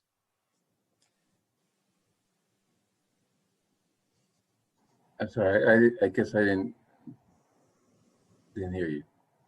So you're able to do that or do the work from 7 till midnight, but that would require you to stretch it over a few more days. Is that what you're saying? Correct. Okay. Okay. And are there a lot of houses or residences in this area of Boylston Street?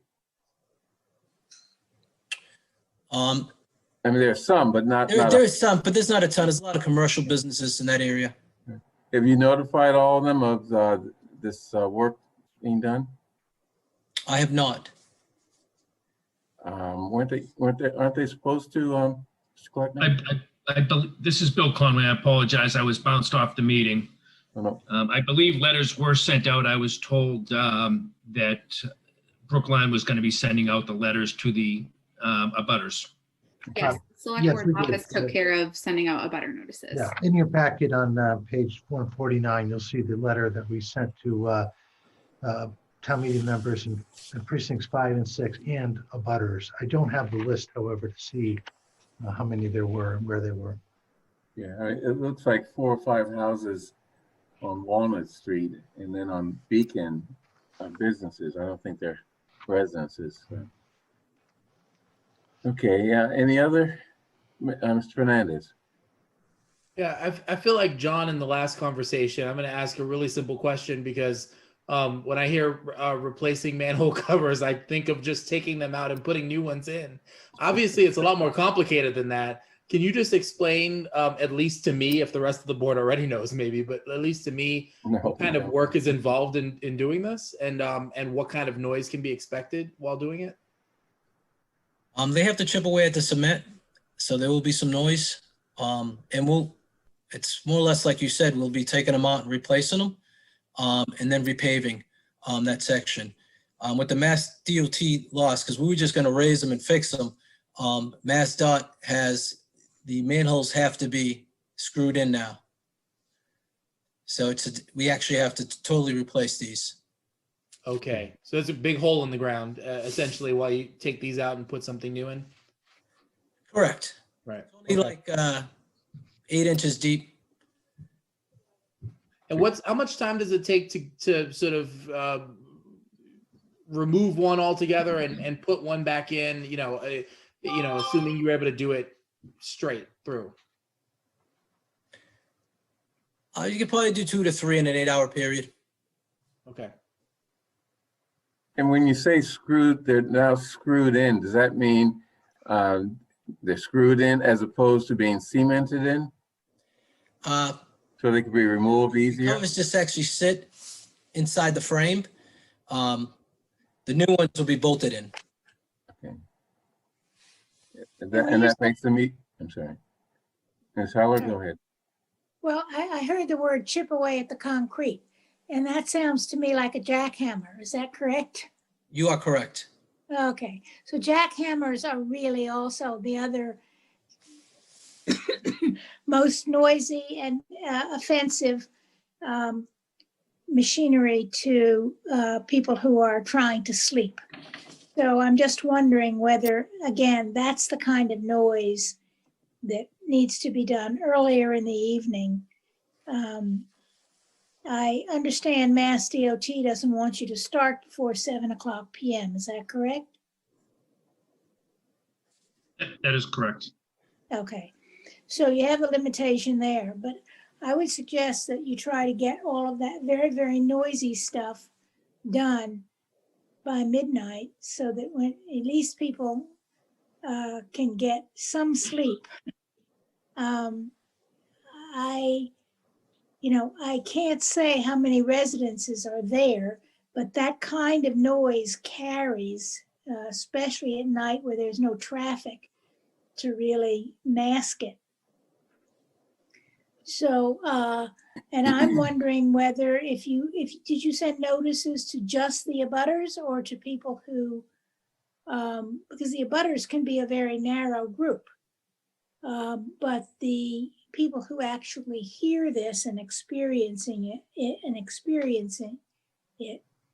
can be a wider group. And I'm wondering whether you made any efforts to notify people who are not actually abutters, but also, they may live next door to an abutter or something of that nature, or across the street from an abutter. The town has an obligation, Nancy, to notify us. So we, as I said, we notify not only the legal abutters, but also town meeting members in the precincts. And I believe it's required to be advertised publicly, although let's face it, not too many people are looking in the legal ads for this stuff. So Right. I don't, honestly, Mel, I've never found those to be very effective. I mean, I know we have to do it and it's a legal requirement, and I'm not faulting us, but I think that you may, once the noise starts, you may get some complaints that they weren't notified. Yeah. And one of the things, in some of the projects that I've been involved in, one of the things that the contractors do is they actually take leaflets and put them under the doors of people who live in the neighborhood, because that is an effective means of notification, even though may not be legally required. Yeah. Let me just add that there's also a large public Brookline Housing Authority building a block away. So I think it's important to be careful with respect to when you do this jackhammering. Just be aware of that. Mr. Fernandez, do you have? Yeah, I just wanted to follow up. By the way, now that the warrant article passed this past town meeting, renters should also be getting notices as abutters as well, if I believe, right? The question I want to ask is you mentioned you can get about 3 Ds done in 8 hours, but I also noticed that the span of time included on the request was from February 8th through February 19th. So certainly it won't be 11 days of work that are taking place, right? Is that just giving you a window of opportunity to figure out when to do the work, or when do you actually expect this to take place? That is correct. It's just a window opportunity. We have to get approval from Mass DOT, so we just got to give ourselves enough time that we can get to them. Okay. Okay. So this is a public hearing. So let's open it up to the public. Ms. Fields, is there anyone in the queue? At this time, there are 7 attendees.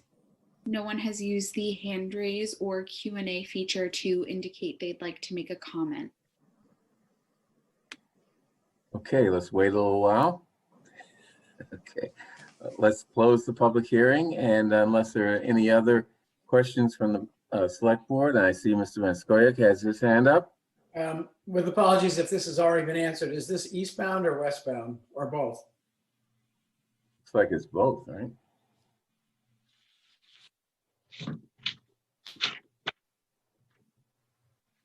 Hold on one second, I'll tell you.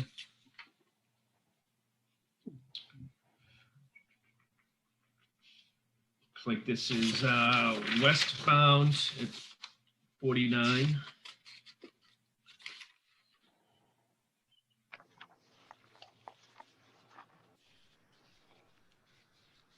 I believe they're all westbound as I'm looking at them right now. Westbound. Yes, they're all westbound. Okay, great. And that's away from the residential properties. Looks like, yeah. I mean, except the hotel, which is a residential property. But at any rate, any other questions? Okay, I move approval of the question of authorizing the noise bylaw waiver request in connection with work to repair and or pre-place 4 existing RCN manholes on Boylston Street. All in favor, Ms. Heller? Aye. Ms. Hamilton? Aye. Mr. Fernandez? Aye. Mr. Vanskoyak? Aye. Chair votes aye. Thank you. Thank you. Excuse me, Bernard, could I ask that if there are complaints that you let us know? Because sometimes we don't hear about those, and I'm concerned. I do know that on the westbound block, on the westbound side of Boylston, there are like little businesses on the first floor, not far from the hotel, but above them, people do live there. And they may be renters and they may be owners, I don't know. But I'm concerned. So I would plead with you to please not do so much work, not do so much noisy work after midnight. We'll take that. We will take that into consideration. Thank you.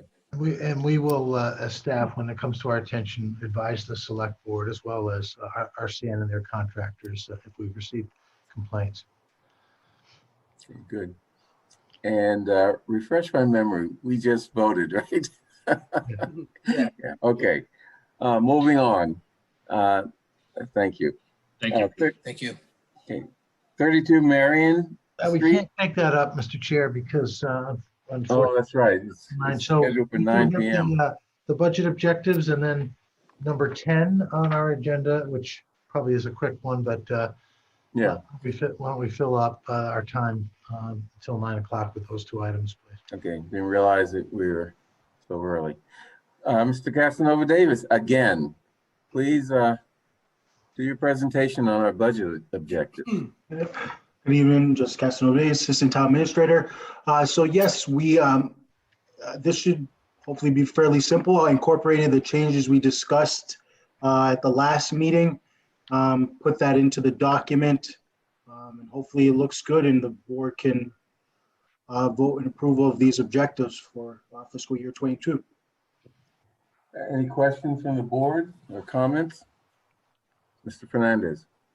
So I just wanted to ask, what happens next with these? So they're approved by the board. And then I guess two questions really. One, how are they used throughout the year? And two, are we, analyzing at any point? Probably the answer is we always are, but whether or not we're meeting these objectives, and what does that look like? Yeah, so that's a good question. And this is something that the town and many municipalities grapple with, and sort of linking this with performance measures and indicators. So that's a long-term goal I think the town should take a look at. These goals will be tied into our other departmental goals. And that's something that the GFOA has mentioned that we should strive to improve upon as well.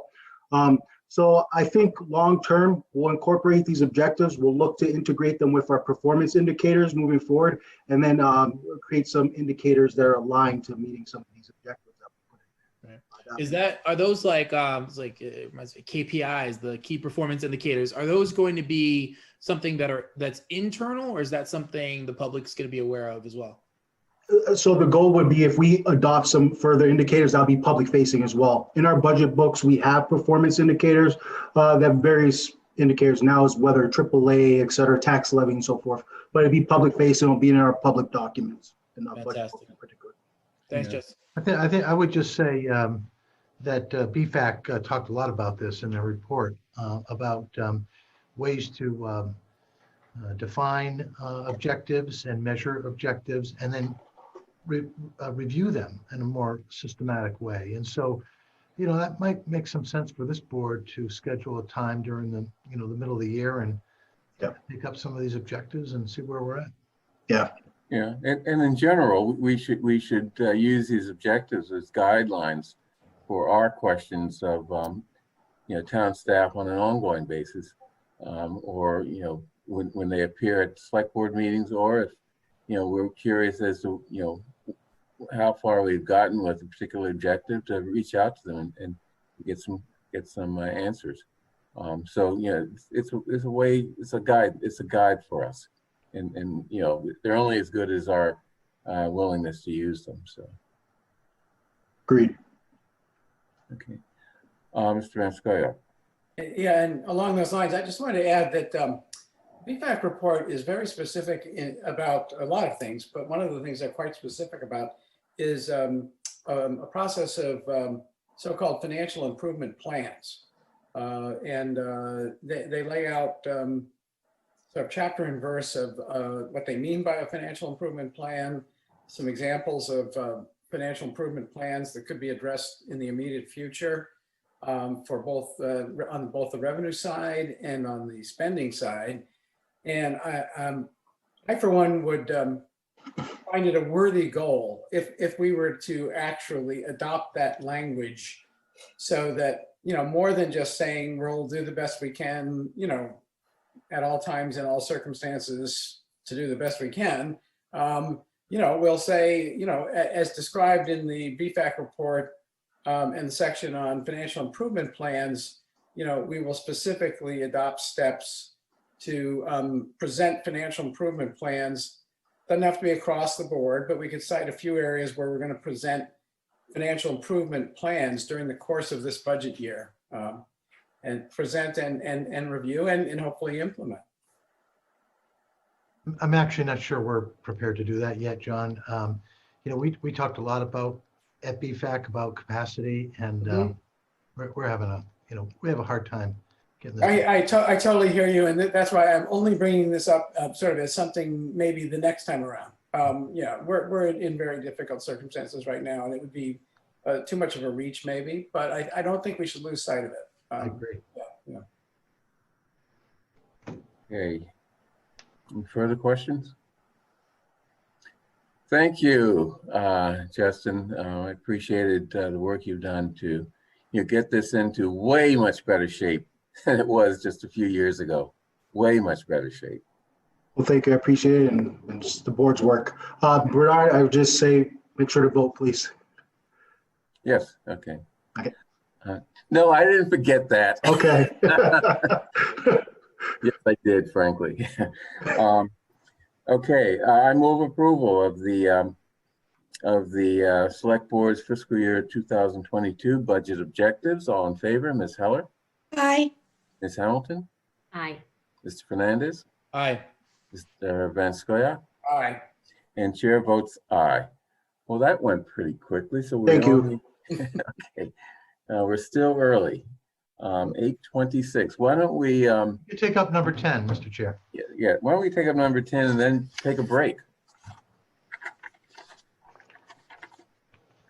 Number 10, question of authorizing the remote town meeting request as submitted by the town moderator, Sandy Gadsby. That's basically similar to what we did last year or before last town meeting. Yes, this is a requirement of the new temporary law that allows meetings to be special town meetings to be held remotely, and there's a number of various commitments that the town has to make, which we've done in this particular, or the moderator has done in this particular request. Okay, any questions about this? Mr. Fernandez. Well, I noticed that it mentions, and tell me if this is part of the state statute, but registered voters residing in the town wishing to participate in these virtual meetings will be required to submit a request to participate, et cetera, et cetera, et cetera.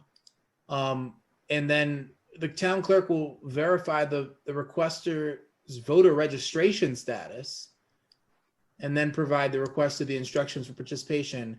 Is that part of the state statute? I'm not quite sure why we're requiring only that registered voters can participate in town meeting. I'm assuming this means through public comment. Otherwise, it's self-evident that town meeting members can participate in town meeting. I don't have an answer for that. Yeah, because there is no requirement that you be a registered voter to participate in town meeting. Well, participate. Meaning public comment. And of course, there's not going to be a whole lot of public comment anyway, if any.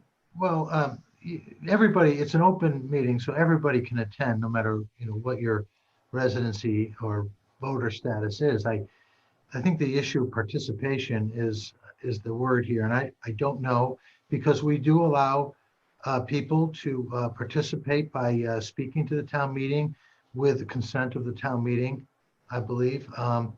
So I don't think anybody is here in the group to respond to this. I'm afraid I don't know. I'll have to follow up.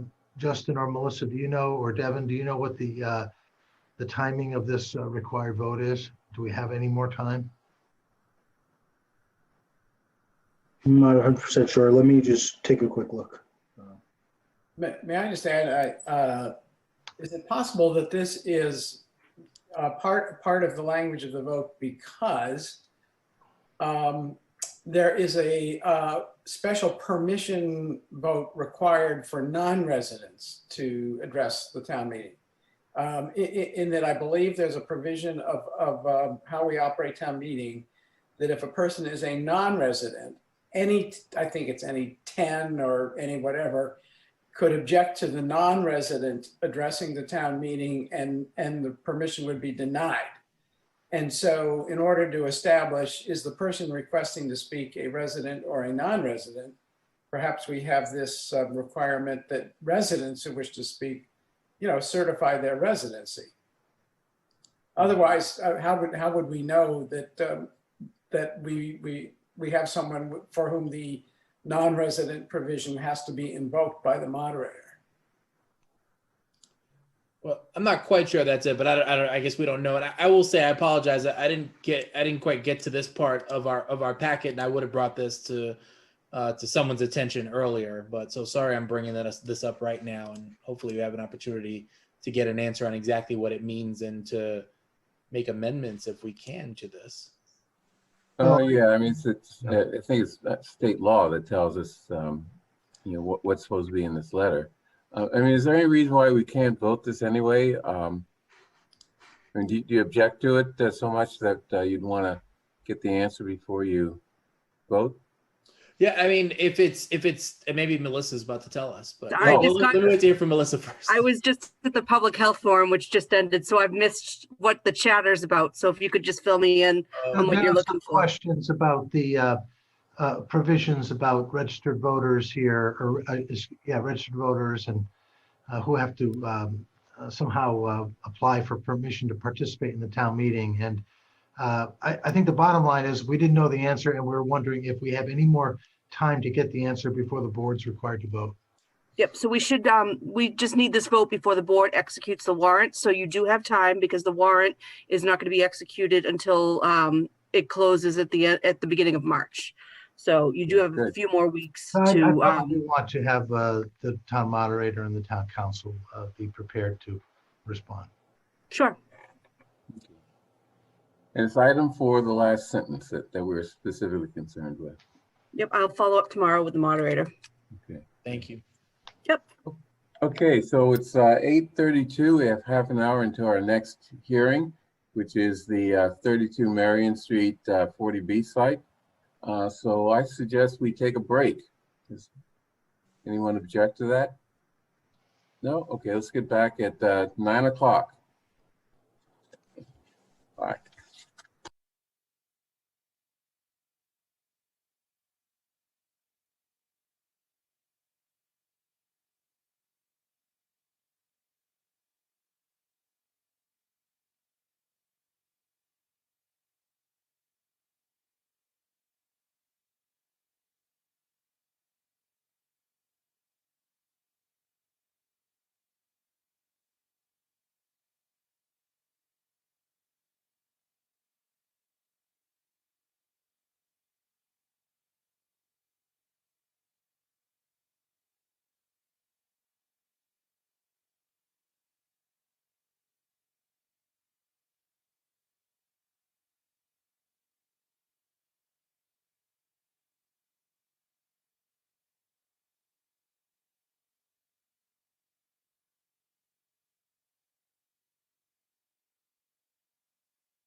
Okay, we're back.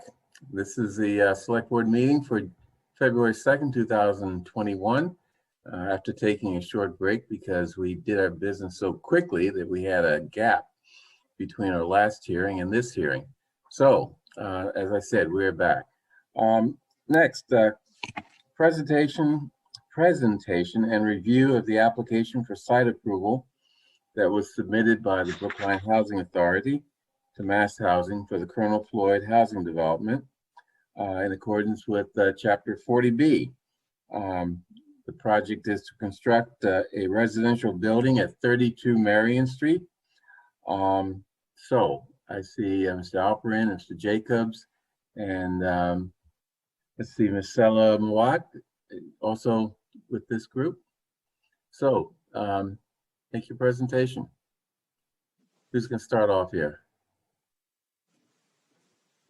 So I actually think, Chair Green, that we have Jennifer, Jennifer Gilbert, our local land use attorney, who also should be a presenter for us and was going to kick off the presentation. Yeah. Devin, could you find her? She was here just a minute ago. I had her up as a panelist. I'm wondering if maybe her Wi-Fi. Oh, there she is. And while we wait for Jennifer, just one correction to the agenda. I am on. Oh, great. Hi, Jennifer. I got bounced off twice, but I am back. Thank you. Okay. All right. Shall I begin? Well, Michael's about to give us a correction to the agenda. I was just, while we were stalling for you, Jennifer, I was going to mention to the board, the 40B application for this project was submitted to DHCD, not Mass Housing, and just wanted to mention that in the agenda, there was a misprint. Okay. Thank you. Thanks, Michael. Thanks for correcting that. My name is Jennifer DePazzo Gilbert, and I am thrilled to be here tonight as counsel on behalf of the Brookline Housing Authority for the proposed redevelopment of the Colonel Floyd Apartments at 32 Marion Street. The Housing Authority has a team of professionals who've been working really hard to advance the project to provide affordable housing to seniors and those with disabilities. I'm really thrilled to be a part of this team and very excited for the project to proceed. In a moment, you'll hear and see the details of the proposal. And as you know, town meeting voted to earmark $6.5 million in housing trust funds to support this project. The team has been meeting with town officials and has made a presentation to the town's Housing Advisory Board. In December, the Housing Authority met with residents, and you'll hear more about that from Mike Jacobs on the whole relocation process. We also had a community meeting on January 13th, which was well attended, and we intend to continue the dialogue with nearby abutters. Additionally, the Preservation Commission held a hearing and determined that these buildings were not of any historic significance. A team of architects, engineers, and design consultants is working on the project, and several meetings have already taken place with neighbors, residents, and other stakeholders. Let me first make a few comments about the upcoming public process. We have a project eligibility letter pending, and that's why we're here tonight presenting to you so you can provide your comments and feedback. We believe the project as currently proposed meets the height requirements of the existing zoning. However, with respect to parking, the Housing Authority would like to provide less parking than is currently required under the town's zoning bylaw. We had all hoped that town meeting was going to eliminate parking requirements for projects in transit overlay districts such as this one, but that didn't happen yet anyway. In order to provide less parking, the proposed project would need a variance. The standard to grant a variance is very hard and the criteria is very difficult to meet. In addition, there will be a phase 2 building, which would add an additional 24 units and would also require zoning relief for floor area ratio. Because a variance is so difficult to get, the team decided to proceed as a quote unquote friendly 40B in order to provide some assurance that the permit for both phases of the project will be granted with less parking and additional units as proposed. The Housing Authority will continue to work with the town to ensure that all issues surrounding the design, number of parking spaces, and other aspects of the project are fully addressed. A traffic study is underway, as well as a shadow impact study, and all of the information will be provided to the town and made available to the public. In fact, the Housing Authority has already dedicated an email as well as a website to this project. So all the information is already online there. We anticipate formally filing the comprehensive permit application with the town by the end of February, early March, depending on when the project eligibility letter is issued. And in order to qualify for the necessary state funds, the goal is to have the comprehensive permit in place and approved by September of this year, with construction to start the following year. With me this evening from the Brookline Housing Authority is Mike Jacobs, Chairman of the Board, Mike Alperin, the Executive Director, who you heard from at the beginning of the hearing, Maria Maffei, the Director of Real Estate Development, and Connor Clark, Development Associate. Cliff Bomer and Laura Chella-Moat from Davis Square Architects will be presenting the plans. But first, I'd like to turn it over to Mike Jacobs, Chair of the Housing Authority Board, to make a few comments. Thank you, Jennifer. We are very excited to present a proposal for a two-phase development that will be 100% affordable for elderly and disabled persons. Phase one includes 115 units of permanent housing, including 60 replacement units and 55 new units. This phase will be supported by the $6.5 million recommended by town meeting last June. The additional funding will be provided through state subsidies through the DHCD funding competition, as well as federal programs being utilized to renovate the other federal program, the other federal properties which allow us to access low-income housing tax credits and tax-exempt bonds. A second phase of 24 units situated between this proposal and our Kickham development is included in the permit. We will work with the town and the state to seek financing at a later date.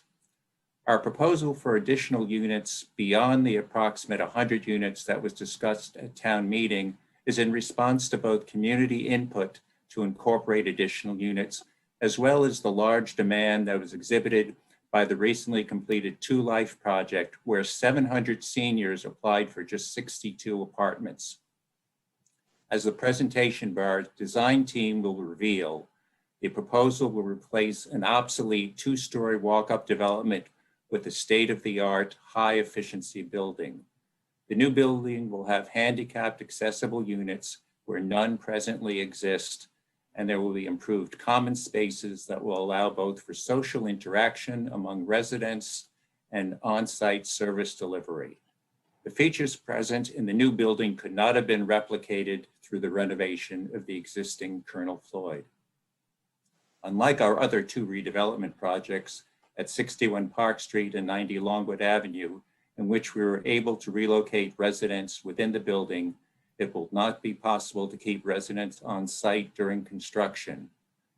We've already hired the best relocation firm in the business, Housing Opportunities Unlimited, HOU, who is working on our other two developments.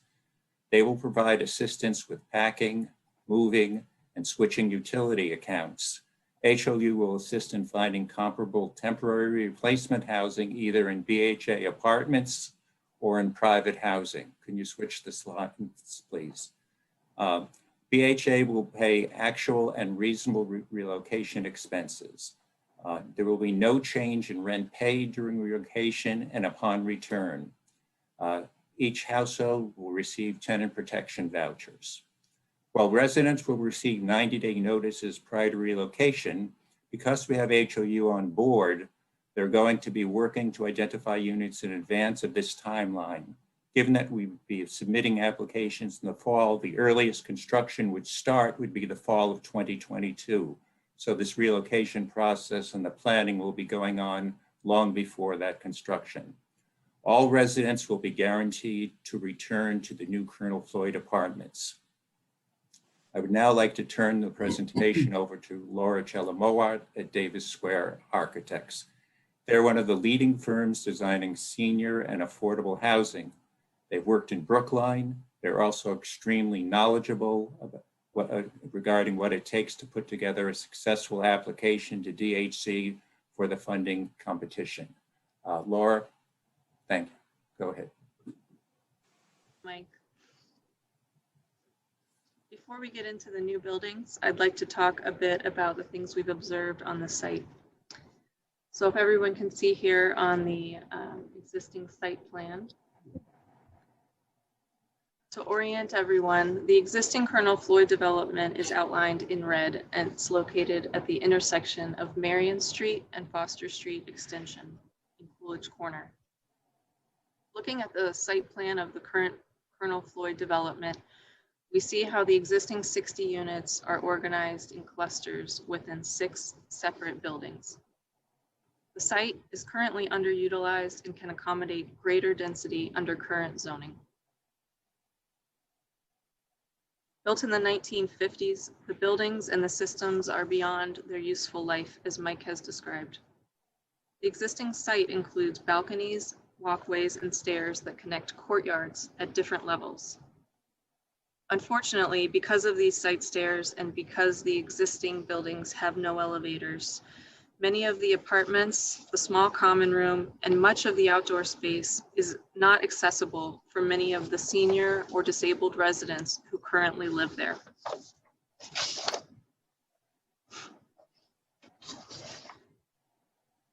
With this view of the proposed site, you can see that this project will be a 2-phased development. The larger L-shaped building is phase 1, and the smaller building is phase 2.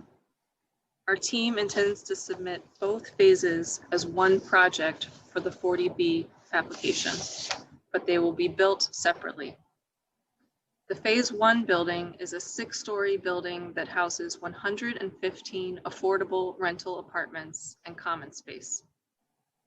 You see on the plan that the building front faces Marion Street and will have a pull-off area for drop-offs and pickups and deliveries. The building is set back from Marion Street, which allows a landscape and hardscaped exterior between the front door and the street. The project includes 23 surface parking spaces, which can be accessed from Marion Street or Foster Street. The plan includes a sunny south-facing courtyard, which is large enough to have both garden space and a patio for outdoor gatherings. The phase 2 building will be built over the surface parkings and is situated between the phase 1 building and the Brookline Housing Authority's other property, the Kickham building. Phase 2 will be 4 stories, including the parking, and will have 24 units. This model has a slightly different orientation than the last view. So just to reorient you, we're now looking at the front of the building and the east side of the phase 1 building. And here you can see the overall massing within the existing context. Our design goals with this proposal are to provide much needed affordable housing for Brookline and to situate the building in a way that minimizes the impact to abutters. The strategies we've used to do this are to concentrate the massing in the least impactful area of the site so that taller elements like the elevator towers are not visible from Marion Street. We've also implemented strategic setbacks. So you see at the top floor here, a setback and setbacks at the front and sides, which respond to abutting properties and minimize shadow impact. With this view, you can also see the proposed drop-off at the building entry, which will minimize cars stopping and parking on Marion Street for pickups and deliveries. The front setback also enhances the view of 2 historic properties that bookend our property at 24 and 44 Marion Street. This is a conceptual view of the front entry and the drop-off area at Marion Street. The redevelopment of Colonel Floyd presents a unique opportunity to create additional affordable apartments in Brookline. One building means we can provide more amenities to better serve the current and new residents. We've broken up the scale to a more residential scale through the use of bays and meaningful articulation of the facade. This view along Marion Street highlights the buildings on the north side of the street. These larger scale buildings are closer to the street than we are proposing with the new development.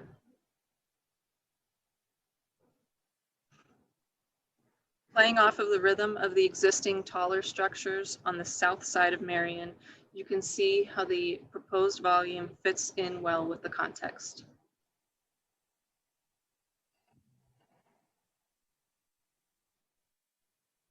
The step back at the top floor and the setbacks at the front and sides help to articulate the presence of the historic buildings.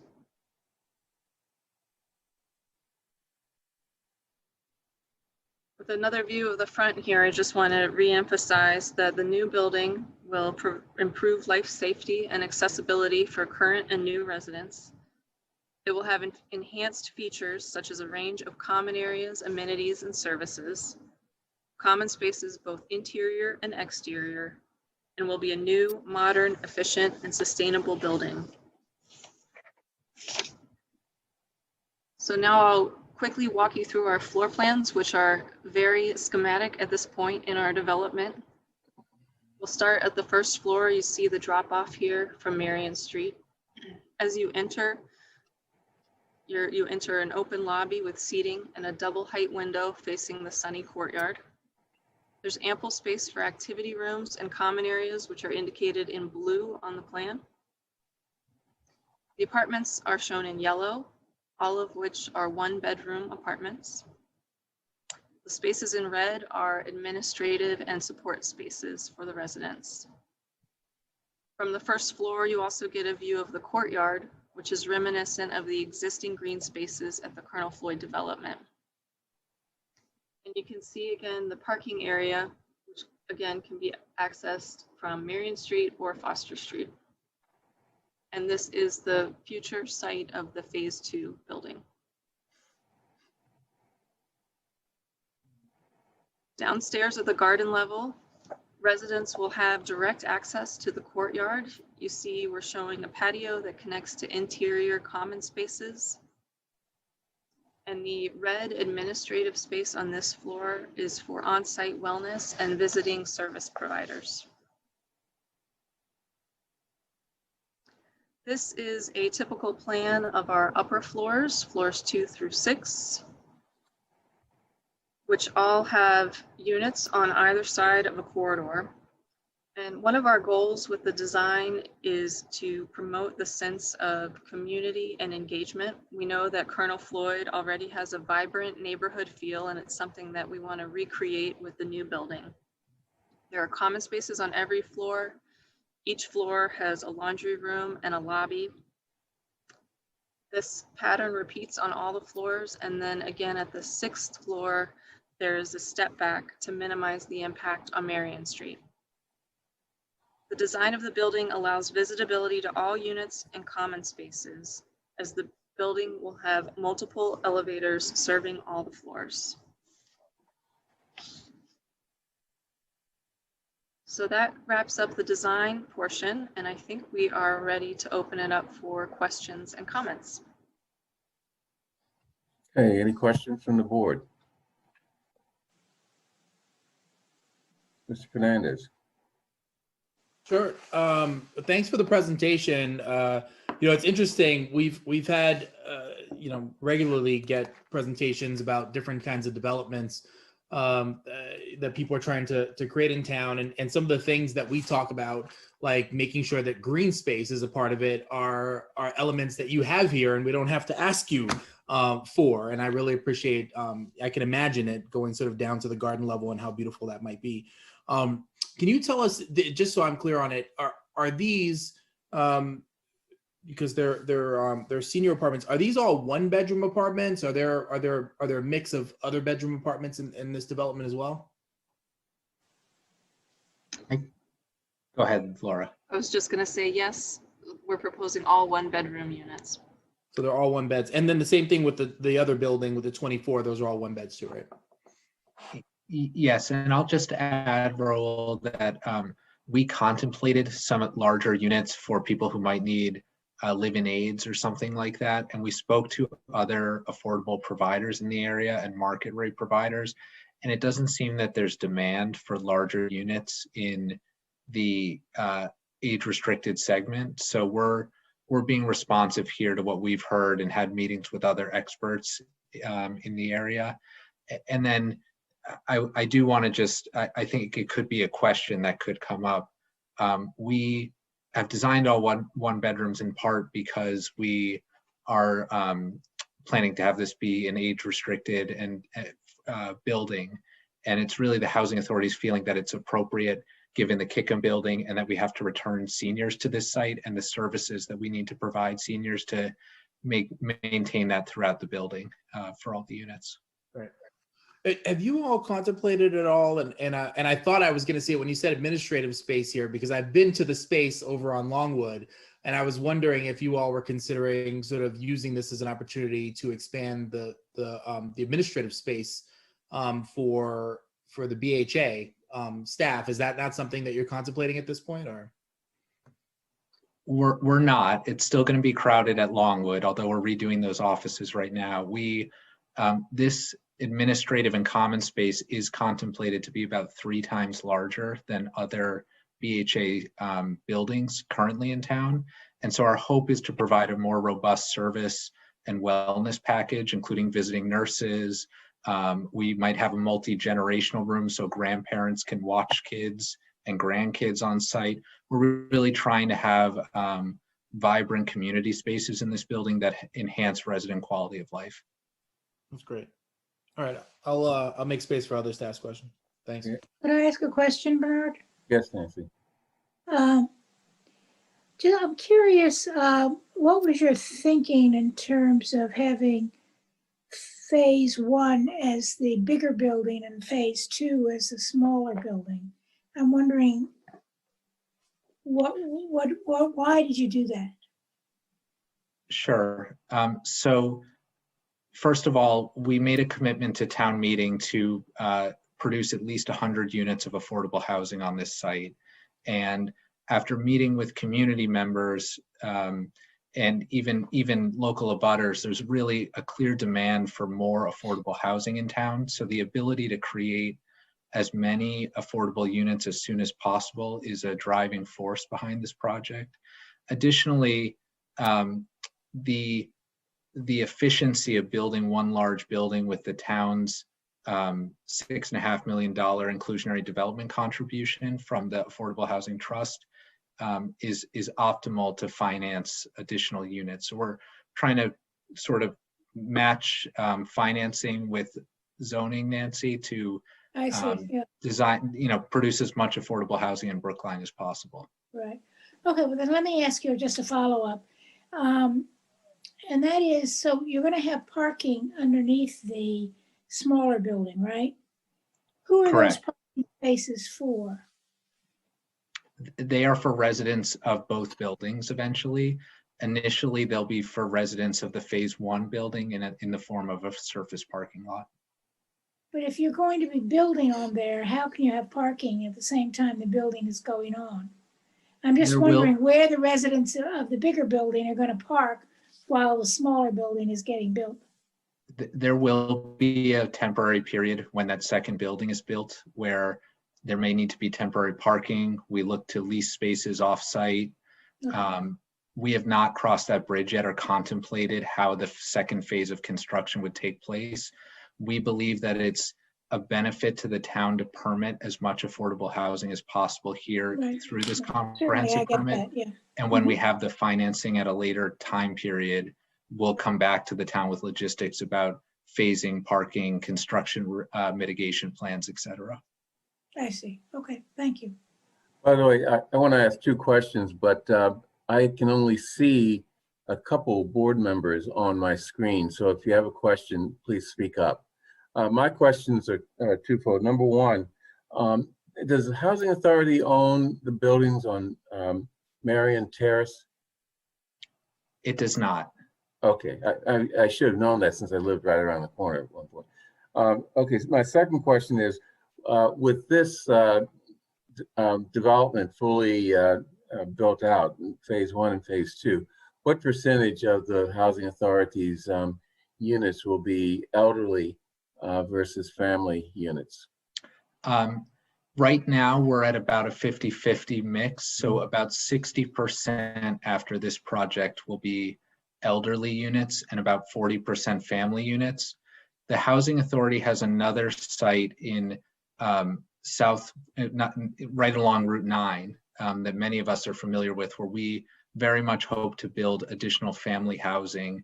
And the Housing Authority very much wants to build more affordable housing for families in town as well.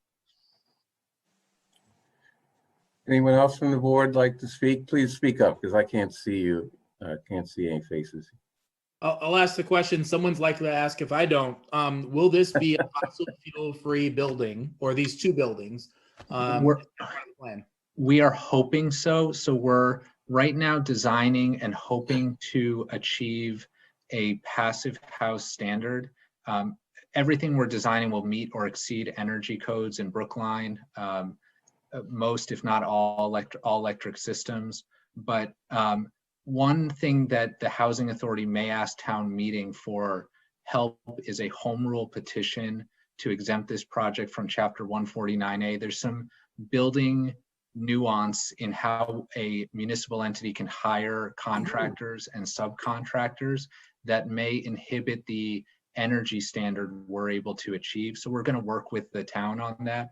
But our overriding goal is that this can be as low energy usage, if not zero net energy, and achieve the highest energy codes possible. Thanks. I have a question which Raul, I guarantee no one else will ask this question because I'm not sure anybody else really cares, but why do you care? I'll explain why. As a student of Brookline history, I'm stumped as to who Colonel Floyd was, and that's a good question. I would just advise and urge that that the Housing Authority, address the question, and if this is someone well worth celebrating, that the new development of the Colonel Floyd apartments includes some kind of plaque and explanation as to why they are referred to as the Colonel Floyd apartments. And depending on what you find out, who knows? You might actually want to change the name of the apartments. And I truly don't know what the answer to the question is, but maybe Michael knows. He looks like he's going to say something. Well, John, I think it's a very astute point. We may have a naming committee related to this project. As you've seen our presentation, we've just called this generic Marion Apartments. I think we're open to keeping the Colonel Floyd name. We're open to other names. But one piece of feedback we do get from our residents is, why are our apartment buildings named after people when the market rate housing down the street has, Marion Square or Marion Terrace? And so the Housing Authority also wants to be sensitive to the perceptions that it causes upon its residents through naming going forward. So we might also seek out a more generic name that you might see at, the 40B down the street that's a market rate developer. So I think there's a lot of directions this could go, and we're very open-minded about if it should be named after a different person, Colonel Floyd, or something else that's esoteric. And I don't think we have an answer to that today, but our presentation just uses the generic Marion Apartments on that rendering that you saw. Yeah, if someone can find out who Colonel Floyd was, I think that'd be something that the select board, but also the town, would be interested in knowing about. And hopefully there are no skeletons in his closet. So. We can try and do our homework. I don't know. Pardon me? And by the way, this extends to virtually all of the Housing Authority developments in town. And I know for a fact that there is some pretty good and pretty enlightening and pretty well worth celebrating history behind some of the names. But I frankly just don't know, and I can't find any information by Google searching. So I'd love to know why Brookline chose Colonel Floyd to honor with the naming of a housing development. We'll try and do our homework. Okay. Anyone else on the board? I cannot see people's pictures, so just speak up. Okay. This is a public hearing, so we're going to take comments from the public. Oh, there the board is. Now I see you. Ms. Fields, is there anyone in the queue to speak at this public hearing? Yes, so I do have one person signed up in advance that I'm going to promote now. And then we have a couple of people with their hand raised. The first person signed up for public comment is Shlomo Pincus. You've been promoted to a panelist. You can unmute and share your video if you're comfortable, and your 3 minutes will begin.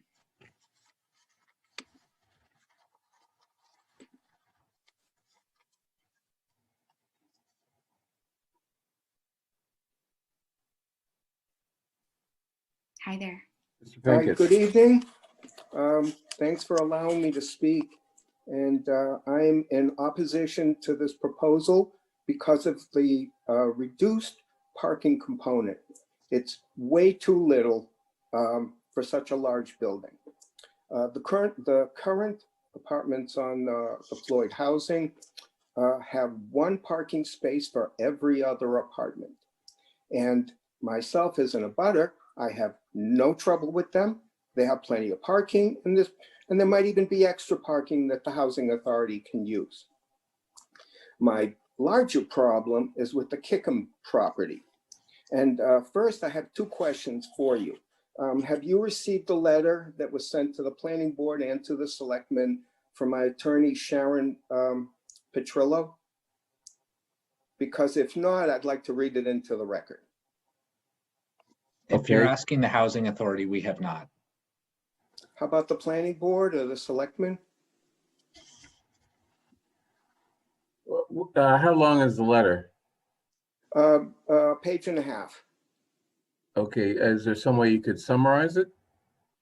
Well, sure, I'll summarize it. Okay. The Kickham And apartments. by the way, and then make sure that you send it to the select board office Sure. so that we can, so that members of the select board can review it. Sure, sure. The Kickham building is a 6-story building with 40 apartments and 6 parking spaces. It got all kinds of variances so that they could build a taller building with fewer parking spaces. Of those 6 spaces, only 2 are rented to residents. The other units, the other parking spaces used by the housing authority for their trucks, their pickups, and their employees' use.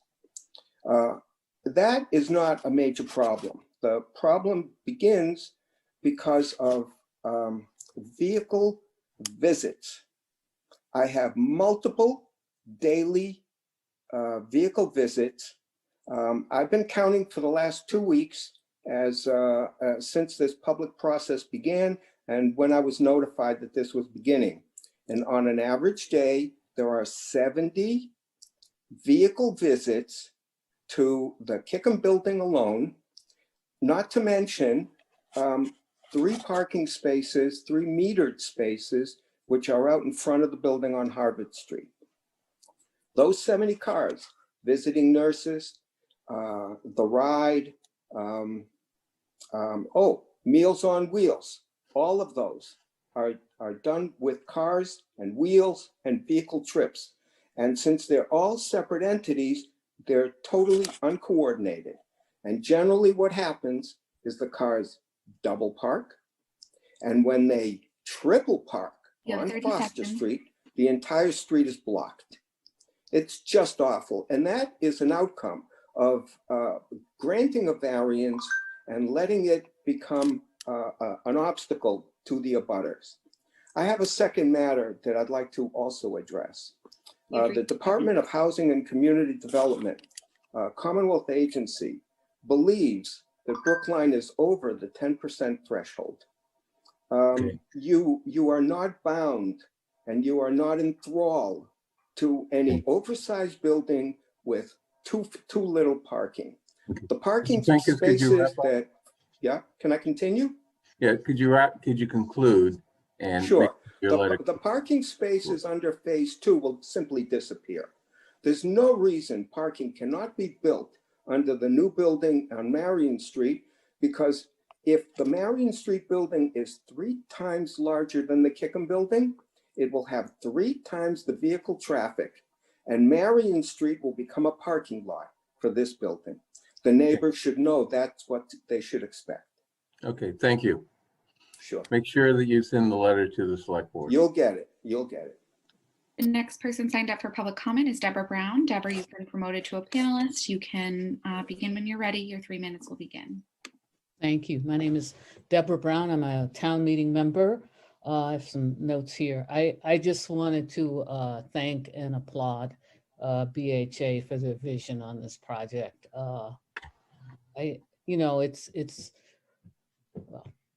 This is an opportunity for Brookline to really address probably one of its most compelling problems, and that's affordable housing. And it's affordable housing for one of the most vulnerable groups in this town, and that's senior citizens. If you look at the income of a over 65-year-old single woman in Brookline, her income is $35,000 a year. These people need somewhere to go. And this is just, it's not a wide door, but it's a door that can begin to address a serious issue. So I'm just going to say thank you. I do appreciate the parking ratio, and I appreciate it because to build parking means that you have fewer opportunities to build housing. Parking is expensive, especially underground parking. I think that there are the environmental benefits, both for the people living there and the people in the neighborhood, as well as some health benefits. So I just want to congratulate you for this, really inspiring project for Brookline. So thank you, and I hope that Select Board is supportive of this as well. The next person signed up for public comment is Chi-Chi Wu. Chi-Chi, you have been promoted to a panelist. Your 3 minutes will begin when you're ready. Thank you, Devin, and thanks for allowing me to speak. Chi-Chi Wu, she, hers, resident precinct 7 and an abutter. I am like the abutter of butters. I'm like 10 feet away from Colonel Floyd Bernard Green to answer your question. I live on Marion Terrace, and I want to say that, first of all, and Michael Alperin and Jennifer Gilbert have heard some of this. I do not oppose this. In fact, I support the idea of it, and I support it after it's built. I am worried about construction impacts. I'm hoping there's a lot of mitigation. I'm hoping you'll be using the technology to create the foundation without doing the heavy pile driving, because when 45 Marion was constructed, pile driving drove us nuts. And in fact, I wouldn't want to see underground parking because that requires more excavation, which will cause all sorts of disruptions to us. About the parking, I support the lower parking ratio. 45 Marion, I think, got a variance for the parking, and we've really had no issues because it has less parking. I am supportive of the idea of this so long as the construction impacts are mitigated. I do want to make a point I made in the community meeting, which is living next to Colonel Floyd, I can see who lives there. And it's just really surprising the lack of diversity in the resident composition. And I hope you will really address that. If we're getting more units, that hopefully you'll bring in more diversity into the senior population for the low income housing. I'm really struck by it. It's heavily white, the population there. So that's all I have to say. Thank you. The next person signed up for public comment is Michael Zurab. Michael, you've been promoted and your 3 minutes will begin when you're ready. Thanks. I just wanted to make a brief comment in support of the project. I'm a resident of Brookline. I'm not an abutter by any means, but I live quite close. I walk near Marion Street pretty frequently, and the Stop and Shop is not far from there. But yeah, I just wanted to thank the BHA for a great project and voice my support for it. And I wanted to make a kind of larger point about these kinds of hearings. As I'm sure you know at this point, and as has been alluded to tonight, there's a pretty deep need for affordable housing in our community. There are long waiting lists for this kind of housing. And unfortunately, the people who benefit the most from these kinds of projects are not the voices that you hear at these kinds of hearings.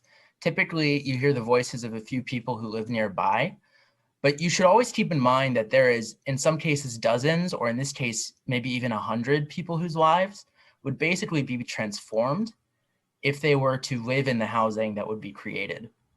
And these aren't symmetrical concerns in my mind. Having a place to live is a fundamental thing. You know, seeing somebody park is a nuisance, but it's really not an equivalent concern as the housing one. So that's a point that I'd like you to consider with respect to this project. All the voices that you won't hear from the future beneficiaries of the housing, and also from any other such projects that you'll hear about this. So that's it. I hope you, to the extent that you have discretion in this, I hope that you're supportive. And thanks for giving me the opportunity to speak. Thank you. At this time, there are 19 attendees. No one has used the Q&A or hand raise feature to indicate they'd like to make a comment. Okay, any further comments from or questions from the board? Mr. Fernandez, you have your hand up? Yeah. Yes, please. Hey, I'm wondering, you know, to the point about the diversity of the residents, and maybe Michael, can you talk to us about what can be done differently moving forward so that we can be, you know, sure that the new, whatever we call it, apartment buildings over at Marion will have a more diverse group of residents? We think it's a really astute point as well. It is a fact that our elderly developments right now are less diverse than our family developments. In terms of this new project, we have flexibility. You know, the town just lowered its local preference for 40B projects, and the Housing Authority can evaluate it's called an affirmative housing fair marketing plan for a specific affordable housing project to try to promote more diversity, maybe by lowering local preference thresholds or other steps that might help to draw a different applicant pool. So we, the BHA leadership and board, are very much supportive of trying to promote additional diversity in all of our developments. Can I ask you a question about that? We hear a lot about these affirmative marketing plans. Do you feel like you have the, particularly as a public agency, do you feel like you have the funding necessary to really reach the folks, to do the things that would be required to reach the kind of folks that you'd like to see in the applicant pool? Honestly, more funds could be better, always. But that's not to say we won't do our best, and we certainly will be able to reach more people with a development budget like this than would be typical for other BHA projects. All right, that's great that'll be included as part of the budget. Yeah, good point. Thanks. You know, along those same lines, I mean, I would urge, and maybe, you know, provide to the select board, urge you to really look at your affirmative marketing plan. Make sure that it's actually doing more than just, you know, sending out notices. I'm sure it is, but I mean, for example, you know, we're right next to a huge Black community, Roxbury, Dorchester, and, you know, other areas, Mission Hill. And, you know, sending out notices, for example, to newspapers that serve those areas, or I don't know what else you do, may not be the way to address, to actually reach people who live in those communities. And it may take, you know, for example, having an organizer actually go out to, let's say, churches or other institutions, and you know, let people know, you know, face to face that, you know, these opportunities are here. I mean, I don't know that, you know, your affirmative marketing plan has those types of deficiencies, but I would just urge you to look at it carefully and make sure that it's not written from the standpoint of, you know, how you would attract people from a Brookline perspective, but, you know, really, I guess, you know, the issue is, you know, are you really dealing with the cultural differences between a Brookline community outreach program and a, I don't know, Roxbury or some other outreach program? I would finally just say that we have multi-year wait lists for most of our unit types. A lot of what we're discussing about who gets a unit has to do with preferences. There are preferences for people fleeing domestic violence, as an example. There are local preferences. There's, I think, 8 total preferences in our current administrative plan that kind of shake out who rises to the top. But the biggest one that from our perspective, that may impact the diversity issue is the local preference, given Brookline's demographics versus the area at large. And that's something that we are very open to evaluating differently for this project. And by the way, the local preference you're talking about is different from the HAB's local preference. Is that something that's a Brookline Housing Authority rule, or does that come from the state? There's multiple local preferences this project could be subject to. You are right. We are also talking about these units will have Section 8 vouchers. So we have a Section 8 administrative plan that includes a local preference. And it's ironic we're talking about this because this is something we will be bringing to our board later this spring to discuss evaluating differently in an effort to promote further diversity. And our board chair, who's here, has been a driving force behind tasking us with evaluating this to see if there's a different way we can promote diversity through our selection plans. Okay, any other questions? Okay, is the hearing still open, Ms. Fields? I didn't close it, did I? Is there anyone else who would like to speak? At this time, there are 17 attendees and no one has used the hand raise or Q&A feature to indicate they'd like to make a comment. Okay, Mr. Alperin, you about to say something? I'd just like to make one final comment to this board, which is we really thank the town for its support. Projects like this where we're building 100% affordable housing versus a typical 80-20 or 75-25, 40B take the support of local partners, and the town has been phenomenal. And so I really want to thank this board, town meeting, and other town entities for being supportive of this project. And we hope to continue to have the town as a partner as we move this project forward. Okay, thank you.